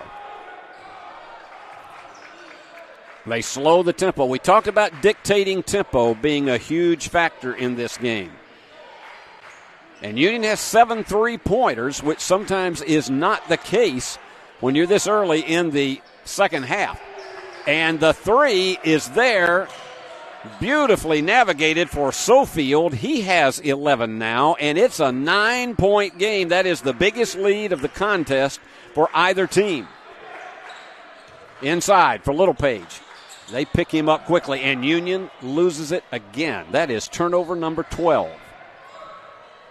For the bomb. Yes, sir. Tate with 20.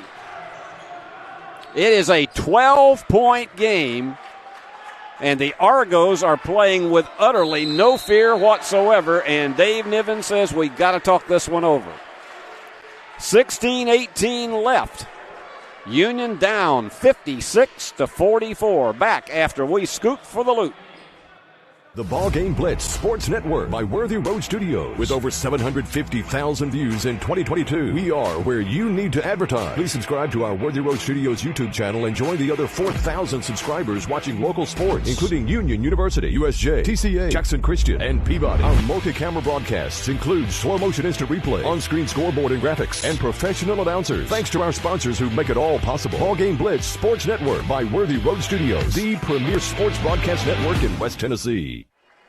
Well, almost any time as Coach Bruckhamer is looking and certainly encouraging this team, if Union was shooting 52% from the floor, you'd think at almost any game they'd be ahead. But here's the deal. West Florida now has been such a blaze in the start of this second half that they are now shooting 58% from the floor, 50% from behind the arc.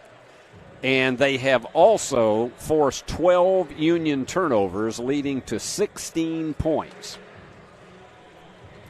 It's got to get better than that.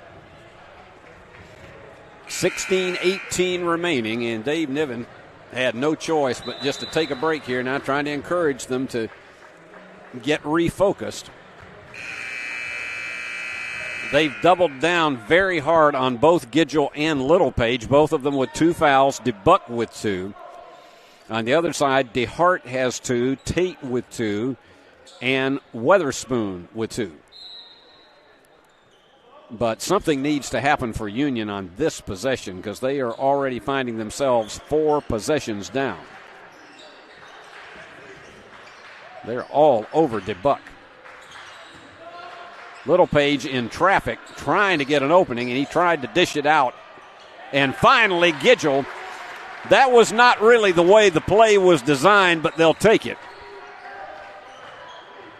56-46, under 16 minutes remaining. Littlepage inviting Matthews to drive. And Parks is working against Sofield. Fall away jumper. Nothing there. There's the air ball. So Parks, with his 5th rebound of the game, and softly with the turnaround is Gidgel. Now he's beginning to feel a bit of rhythm in the game. Union cuts it to 8. They have to have more stops, though. Turnaround jumper is in there. That was just one of those that you could do every kind of defense, but Matthews was going to take that shot. He's in double digits with 10.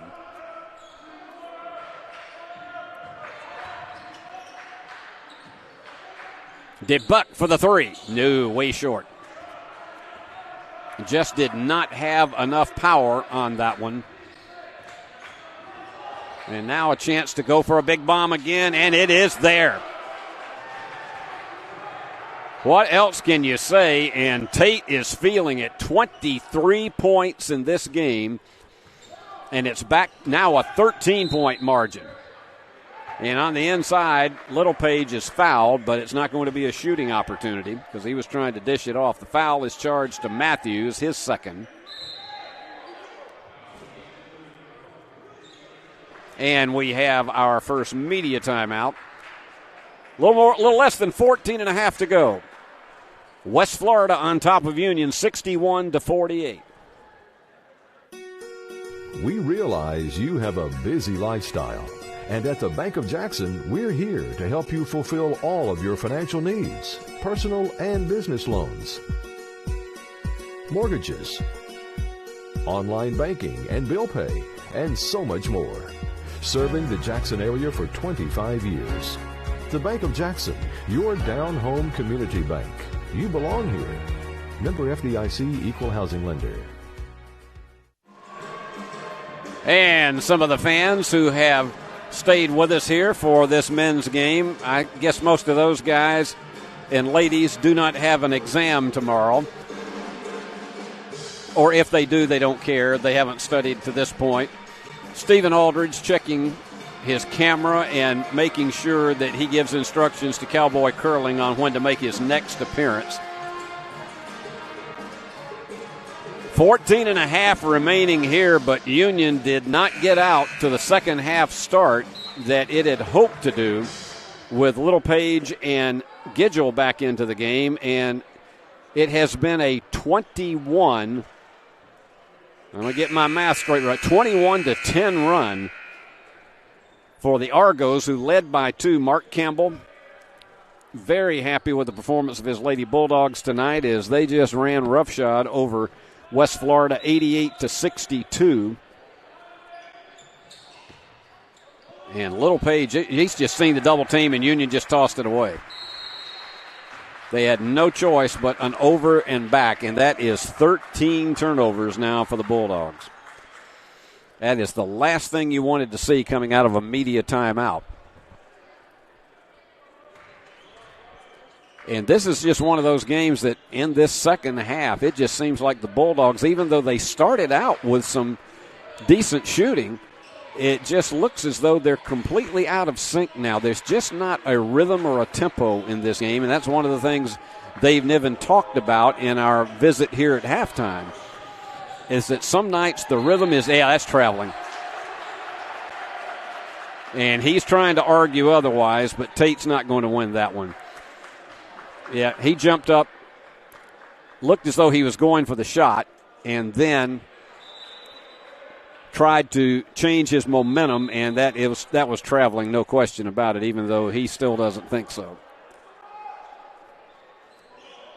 So they're going to pick up Union with a bit of a half-court trap here. Wait a minute, are they going back in the other direction? Well, yes, they are. And Niven is not thrilled with that call. So it goes back to the Argos, and they got a chance to go up 15. Turnaround. It's there, right at the end of the horn. Matthews with 12, and it has been a dominating second half for West Florida.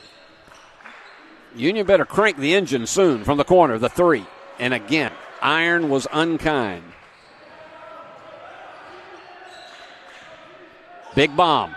3 is there, and they are just burning it.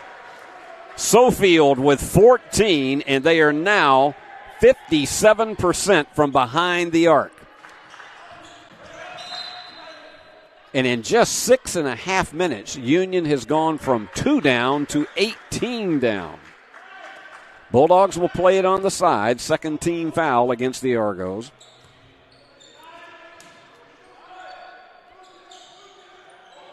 I tell you, those long cross-court passes have been dangerous for the Bulldogs, and that one goes off the hands of Gidgel. He was open underneath, and it just simply went off of his forearm. Turnover number 14 for the Bulldogs. And the official is coming over. I don't know if we've got a clock issue or not. But they'll bring it back in over in the corner.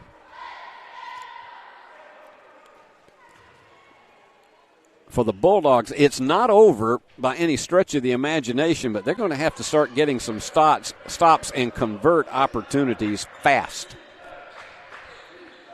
Because this one looks like it potentially could be getting out of hand very, very quickly. And with this team shooting 60% from the floor, what a block by Littlepage. Now that's where the foundation has to start. And Parks from the corner. Nope.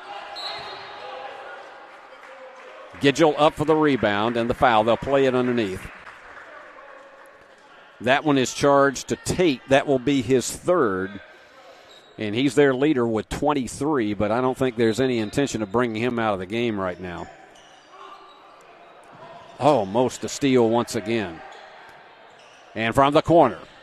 The three is there and long overdue. J.T. DeBuck with his second three of the game. Well, that's one building block. It's down to 15, but this Argo team has proven to be ever resilient against Union comebacks here in the second half, and we got a foul away from the ball. And that could be, that's 3 on Gidgel.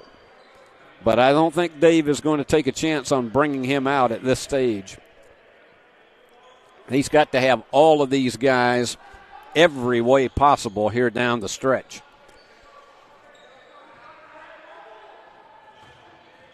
And that's going to be a bump foul charge to Jalen Johnson. That's his first.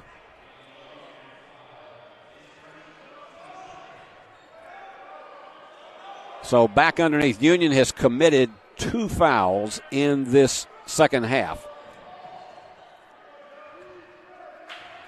Bulldogs staying man-to-man. And again, this Sofield and DeHart, they're just such great ball handlers. And here's a steal. DeBuck may go all the way. And it was too high, and they could not get the follow, but the foul is there. And taking it to the deck hard was Bo Gidgel. He went in to try to get the big splash dunk, and it didn't go, but he draws the foul.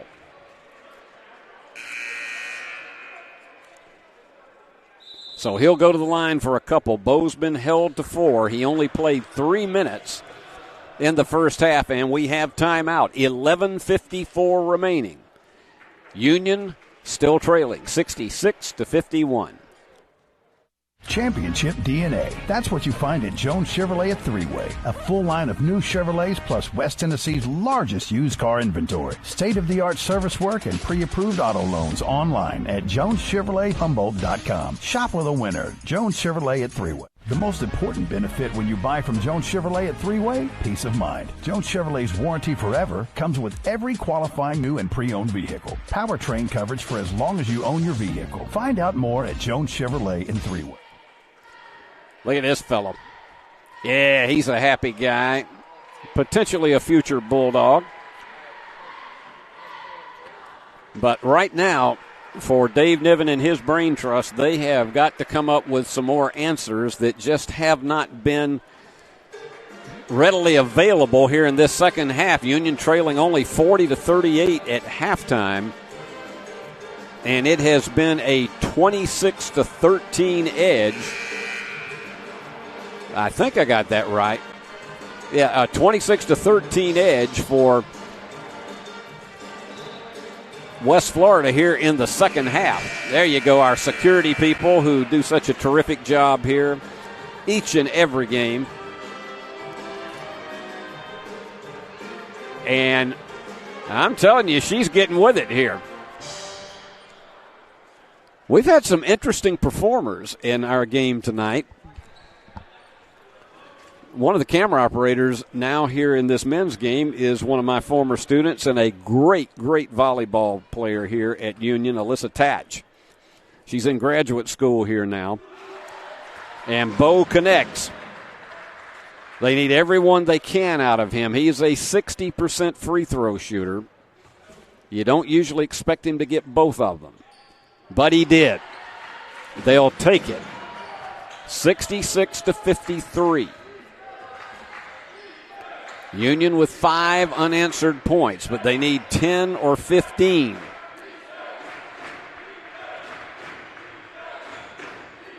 Argos just slowing the tempo, trying to dictate it, in no hurry to rush this, and a whistle away from the ball, and it is an offensive foul. That is only turnover number 4. And a discussion with Pettit home, but they said, yeah, you did. And that is his third. So he and Tate each have 3. For Union, Gidgel with 3. And Union needs one off of that turnover. Big bomb. Yes. Jalen Johnson with 17 points and 4 3-pointers. They have closed the gap to 10. It is an 8-0 run for the Bulldogs. That went off the foot, but they didn't call it. And a steal once again. Bulldogs beginning to feel it, and so is the crowd. Parks badly wants to go down that paint, but he thinks better of it of this 2-3 zone. The floater, it's there. Ty Parks with 19. 10 unanswered points for the Bulldogs. Only 2.5 minutes ago, they were down 18. It is 8. And this house is into it. And a steal again. It's going to be a foot race. It's DeBuck all the way, and he has it blocked. But Union picks it back up. Fritz Johnson. No, too much on it. But the follow, and Gidgel all over it, will go to the line for 2 more. Boy, Bo wanted to slam that one home again. But these 2 free throws could be huge because, and that is the 4th foul on Pettit home. And so he will stay in right now. I think he's going to come out after this first free throw. But Bo with 2, and these are all important because this would cut it back to a 2-possession lead if he could get them both. No, off the iron. But still, this would be 11 unanswered points for the Bulldogs if he knocks this one home. And that type of comeback has been made in less than 3 minutes. Got it. Bo with 7. They have closed the gap to 7. And the crowd is into it as they haven't been all game. 15 on the shot clock for the Argos. Give and go. Easy. Schofield with 16 now. 7 of 10 from the floor. Big bomb. No. Union went for the 3 and nobody was there to rebound. It was a good look at it, but that's where and the foul. The reach-in foul is going to be on Parks. So Ty commits his second. That is only the 4th team foul on the Bulldogs. The next foul that Union draws will put them in the bonus. That could be a major factor here as we approach the 9-minute mark. Fall-away bank is not there. And they're going for the home run. And it is there, the big splash for Ty Parks. It's a 7-point game once again. Perfectly thrown ball. That's like a Stetson Bennett pass for a touchdown in the national championship game. And timeout is called. 9:08 remaining, and the place is alive. Union down by 7, 68-61. Are you looking for a Christian college or starting the college search process? I want to take a second to tell you about my school, Union University in Jackson, Tennessee. Union is a private 4-year university known for its rigorous academics, Christ-centered community, and the success of its graduates. My favorite part about Union is the faculty. The professors here are so intentional about helping students grow not only academically, but also spiritually. You should check out Union for yourself. Come for a visit. I know you'll love it. At Union University, you'll be transformed. A 13-2 run for the Bulldogs that has happened in the last 3 minutes and 43 seconds. They're finally getting a rhythm in their shooting. They've been more aggressive going inside to draw fouls, and they're only one foul away from being in the bonus. Right now, Latrell Tate is still the game leader for West Florida and the entire game with 23. Sofield with 16. 12 for Matthews, 11 for DeHart. For Union, 21 points for Ty Park, 17 for Jalen Johnson. And these next possessions over the next 4 to 5 minutes could be crucial. Boy, Johnson is working hard. That one was just really not a wise shot to just put up that reverse layup attempt. But Union has to look on that, and I thought Bo was going to let fly. Union has got to look on that as the equivalent of a turnover. 15 on the clock. Tipped away. Union gave one away there that was a golden opportunity to close this game to within 5. You can't let those opportunities just slip away. 15 on the clock for the Argos. That was about a triple spin move and the foul. What an effort by Latrell Tate. 25 points. That was about a triple spin move, and he managed to do it and attract the foul. And just as Union had an opportunity to close this to a 5-point game, all of a sudden it could be 10. This could really be a 5-point turnaround in this game.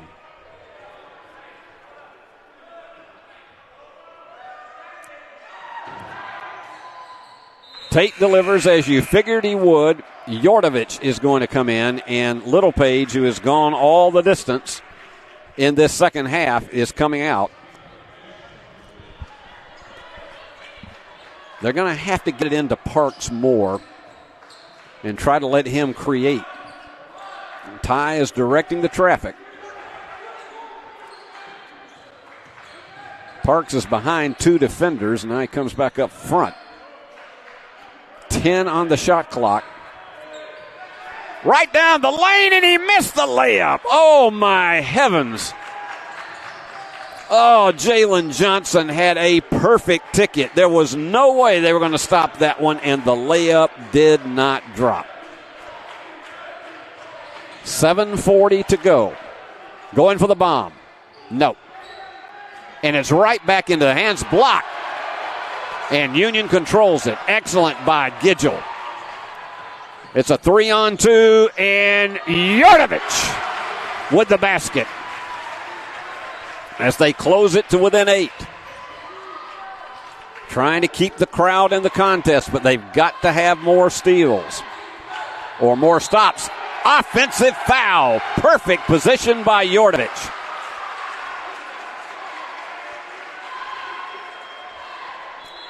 So picking that up off the 7th turnover, we have a timeout.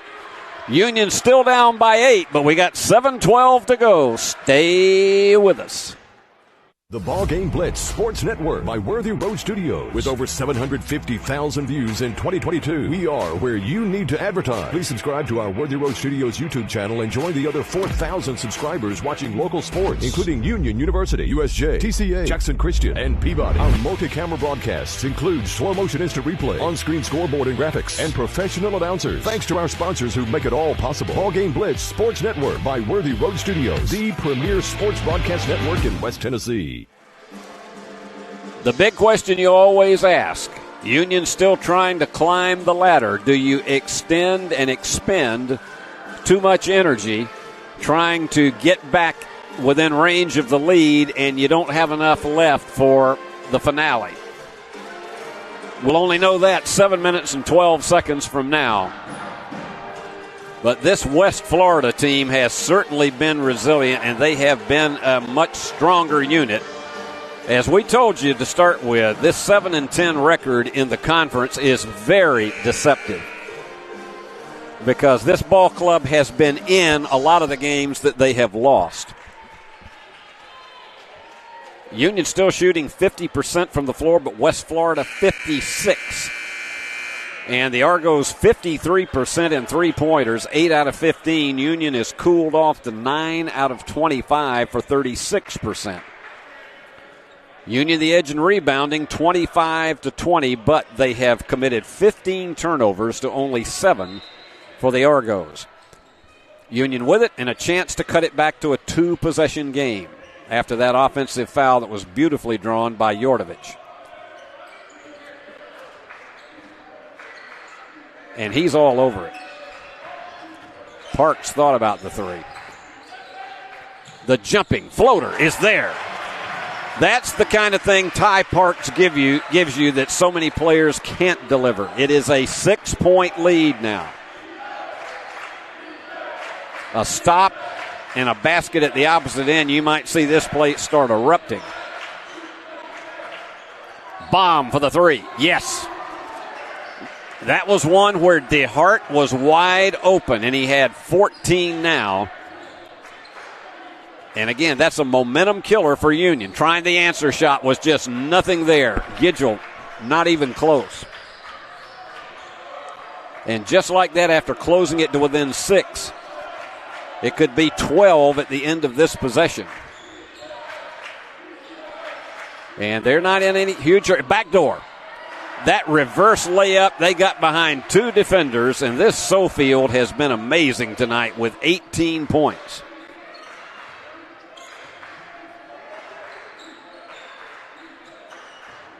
Sarver is back in there. The jumper, and that one was too high, and Bo could not reach in and get it for a jump ball.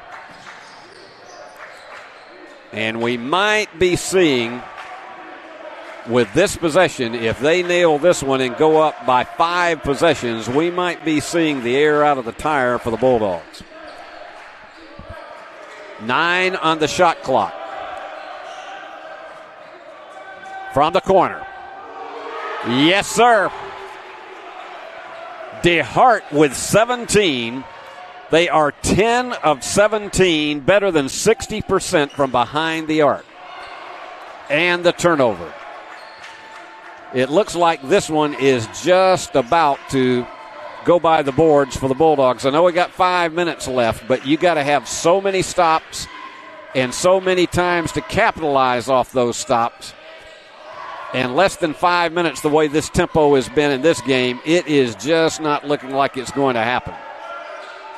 Bomb. No. Well, that was a gift for Union. But they have to get one off of that miss. And Parks takes it down and will go to the line with 4:32 remaining. That one is charged to Tate. That is his 4th. He and Pettit home, each with 4th, and Little Page will check back in. Ty in the game, 23 points. He had 17 at halftime. Give him 24. Little Page back in. DeBuck is going to check out, and Johnson returns.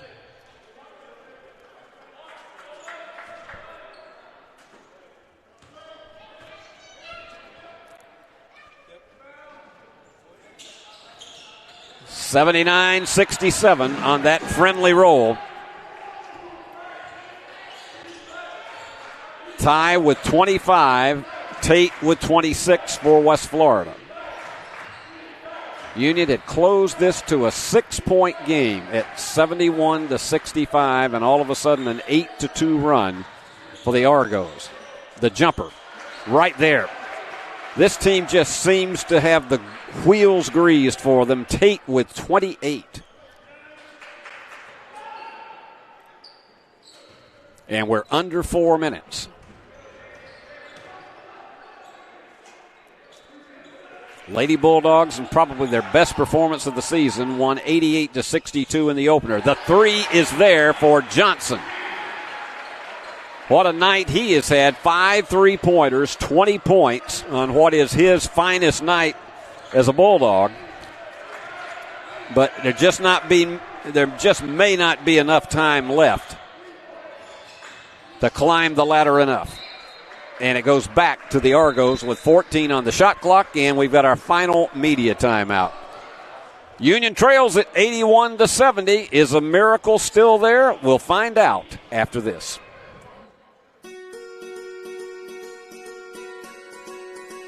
Buying a home is a major milestone, and at the Bank of Jackson, we want to help you achieve it. Our mortgage specialists can assist you with conventional, VA, FHA, or construction loans, as well as USDA and THDA development loans. Serving the Jackson area for 25 years. The Bank of Jackson, your down-home community bank. You belong here. Member FDIC, Equal Housing Lender. West Florida led only 40-38 at halftime, but in the first 3 minutes of the second half began imposing its will, dictating tempo, but more than that, just hitting shots from everywhere on the floor. They forced 16 turnovers against the Bulldogs and converted those into 24 points. That's a huge factor in this game. 81-70, Bulldogs had it down to a 71-65 margin, but then some mistakes on Union's part, and then just the calm and deliberate shooting on the part of the Argos has led to a 10-5 run. And Union is looking as if it's going to take a miracle here in the final 3.5 minutes to be able to come up with win number 12 in this conference race. Union 11-5 when they came in tonight, only a half game behind Lee in the race for fourth place in the conference, which is the last home game for the conference tournament. Union again switching off defenders. They're down to 5 on the shot clock. And this is Tate once again. Big long bomb. Nope. Off the back of the iron, and Littlepage the rebound, and it was knocked away, but Union saved it. They can't take 20 and 25-second possessions to try to get it back. You got to look on this as a chance at 10 and 15-second possessions because it's just not there. And it was knocked away, but Gidget will go to the line for 2. But of those who are in there, if you are West Florida, this is the guy that you would prefer being at the line based on his percentage on the season, right at 60%.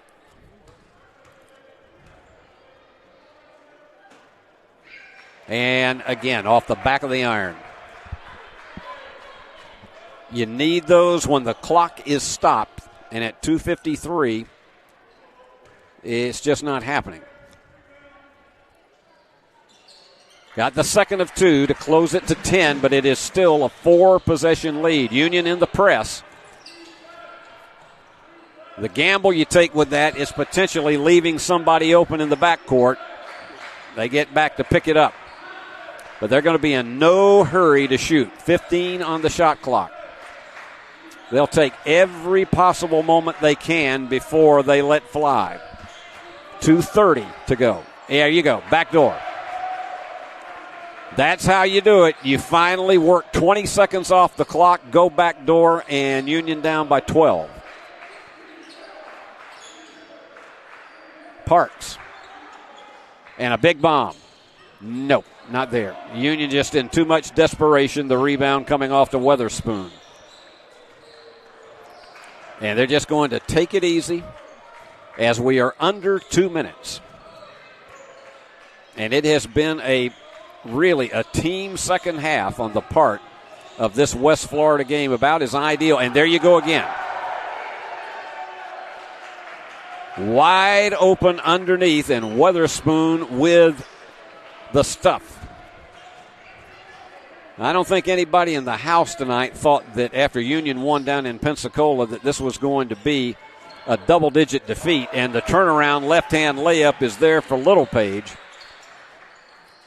85-73. And they'll just take their time. The foul fest will not help in any way. Down to 1:10. 9 on the shot clock. They're looking again for another backdoor play. 1 minute to go. Quick release on that one, and the rebound to Parks. But as I say, Union has got to do something quick. Sarver. Yes! Sarver knocks it down to 9, but 48 seconds remain. And back foul. That's one of those backdoor reach-in fouls. But Union, that's the 15th foul on the Bulldogs, and so they are not putting them on the line. They got to foul twice more before they put them on the line for a bonus opportunity.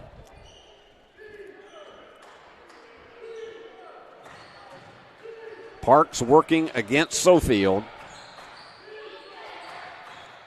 Down to 30 seconds remaining. And they go right down the middle. The left-hand layup hangs up. Union has to do one fast, and it really needs to be a 3 at this stage. Parks with a quick release. Yes! 85-79. And we thought timeout was taken. They're just trying to pull the net down. So Union down by 6. Niven's not going to take a timeout at this stage. Now, they haven't put the points up on the board. There it is. 85-79. And the officials are going to have a discussion. Union will get back into the press. They would need an absolutely quick steal, and I guess they're going to call this finally a timeout. This is going to be a full timeout. So let's take one more break. 11 seconds remaining. Union down by 6 here on the BallGame Blitz Sports Network.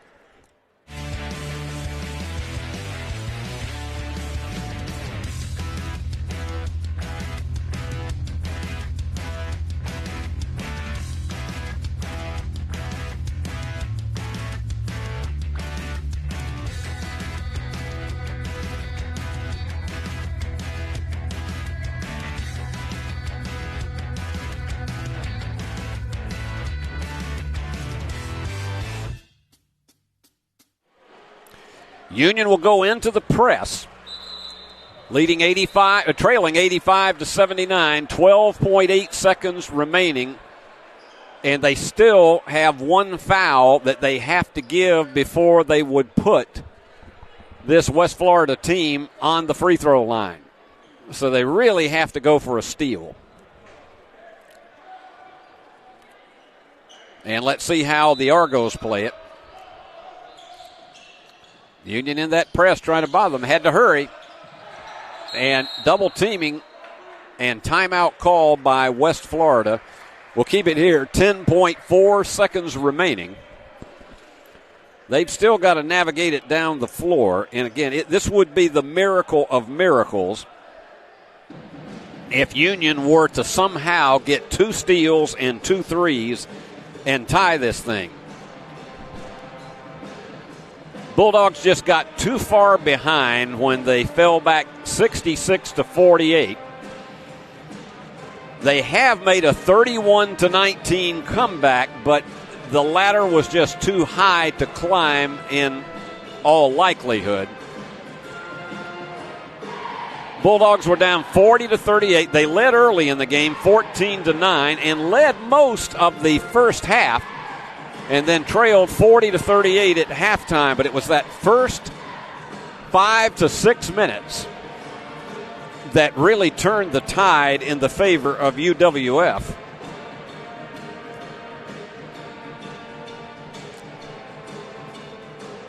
So we'll see how this one plays out. This is a tough one for the Bulldogs to have to drop tonight.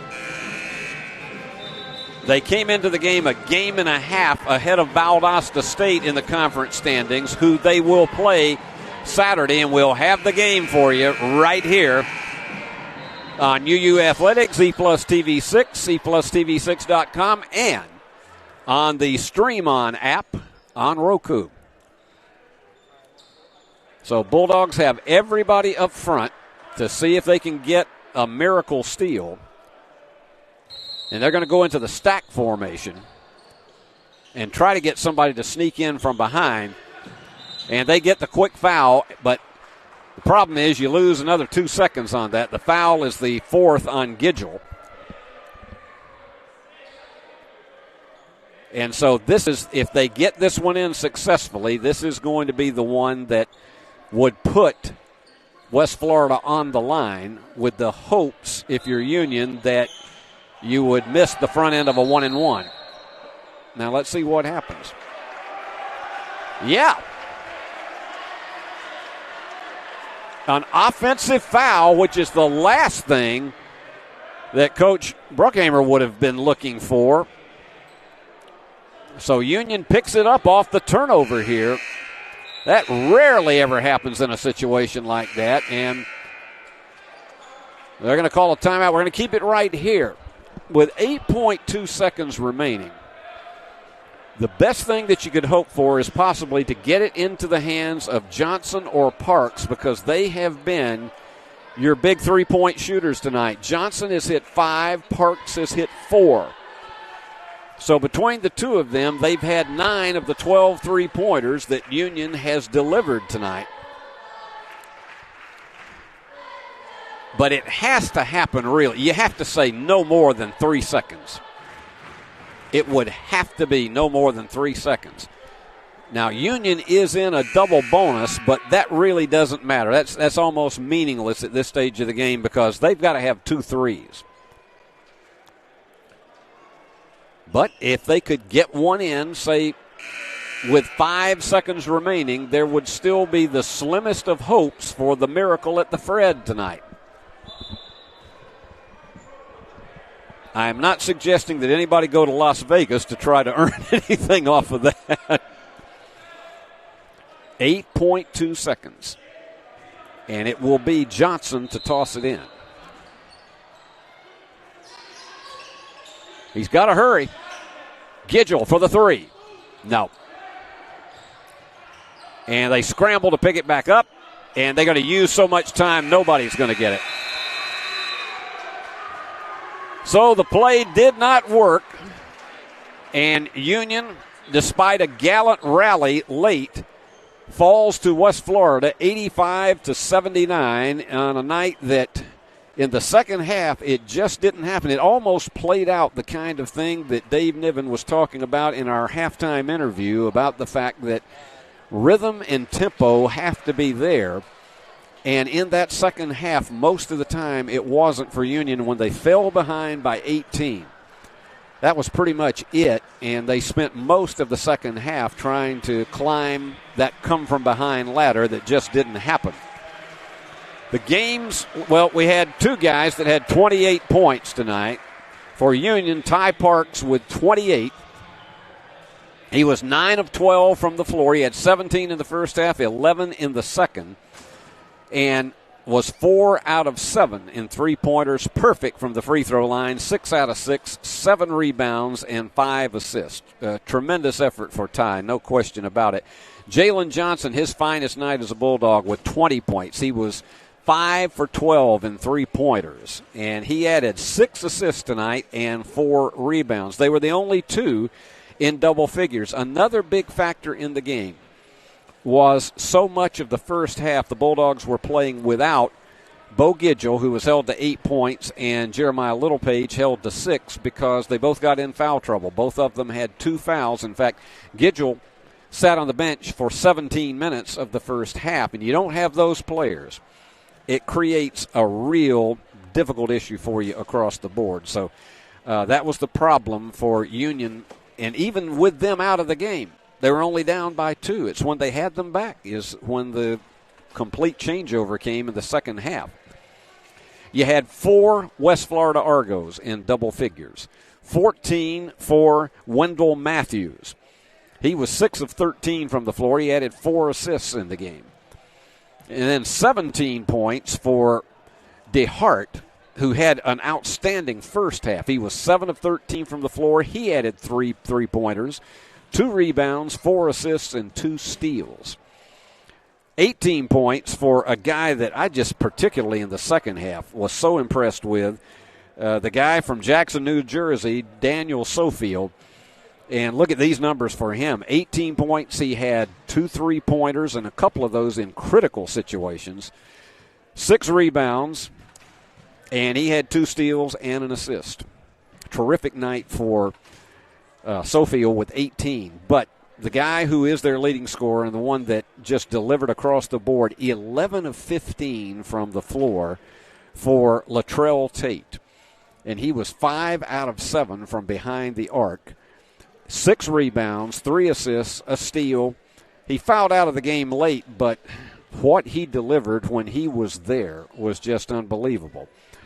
28 points was his total, and because his was so crucial for the game winners tonight, our BallGame Blitz Sports Network Player of the Game Award will go to Latrell Tate for his performance tonight with 28 points, 6 rebounds, and a lot of other things that were not chump change across the board. So the Bulldogs will fall in this one. Unfortunately for them, they are going to drop to 12-9 on the season, and they are also going to fall to 11-6 in the Gulf South Conference. This was a tough one to see slip away because they were right on the verge of potentially moving into the top 4 in the conference, but it got away from them tonight. And for West Florida, they go to 8-10 in the conference, pending what happens with Mississippi College tonight. We don't have that score yet, but they could move back into the top 8. It's only the 8 top teams that go to the conference tournament, which, of course, is in very late February, starts February 28th across the board. So it was a big win. As we said, this is a crucial game for both teams. This was a big win all the way across the board for West Florida. The women's game, in case you missed it, Union played perhaps its most complete game of the season, winning 88-62 over the West Florida Argos, and it was just a dominating performance from top to bottom. Lauren West was our player of the game. We're going to try to talk to Lauren on Saturday's game here on all of our platforms, but Lauren with 20 points and a lot of other contributions, and just seemingly was hitting her best 3-point shooting night of this season, unquestionably, and she was in great spirits, as you could imagine, after the game. And so she was our player of the game in the women's game. Union winning at 88-62, and so the Bulldogs, Lady Bulldogs, go to 15-3 on the season, and trying to continue in the battle for either the number 1 or number 2 seed in the Gulf South Conference leading up to the tournament. Well, it's been a good night being with you. We'll be back here Saturday afternoon. We'll be here at 1:45 as Union will take on Valdosta State in another critical doubleheader in the Gulf South Conference race.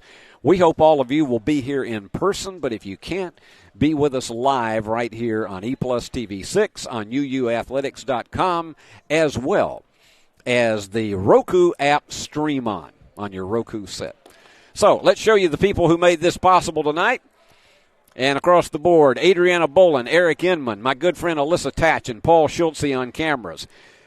Your producers, Paul Schultze, and yours truly, Steve Beverly, and the executive producer of BallGame Blitz is Paul Schultze. I'm Steve Beverly saying so long from the great hub city of West Tennessee.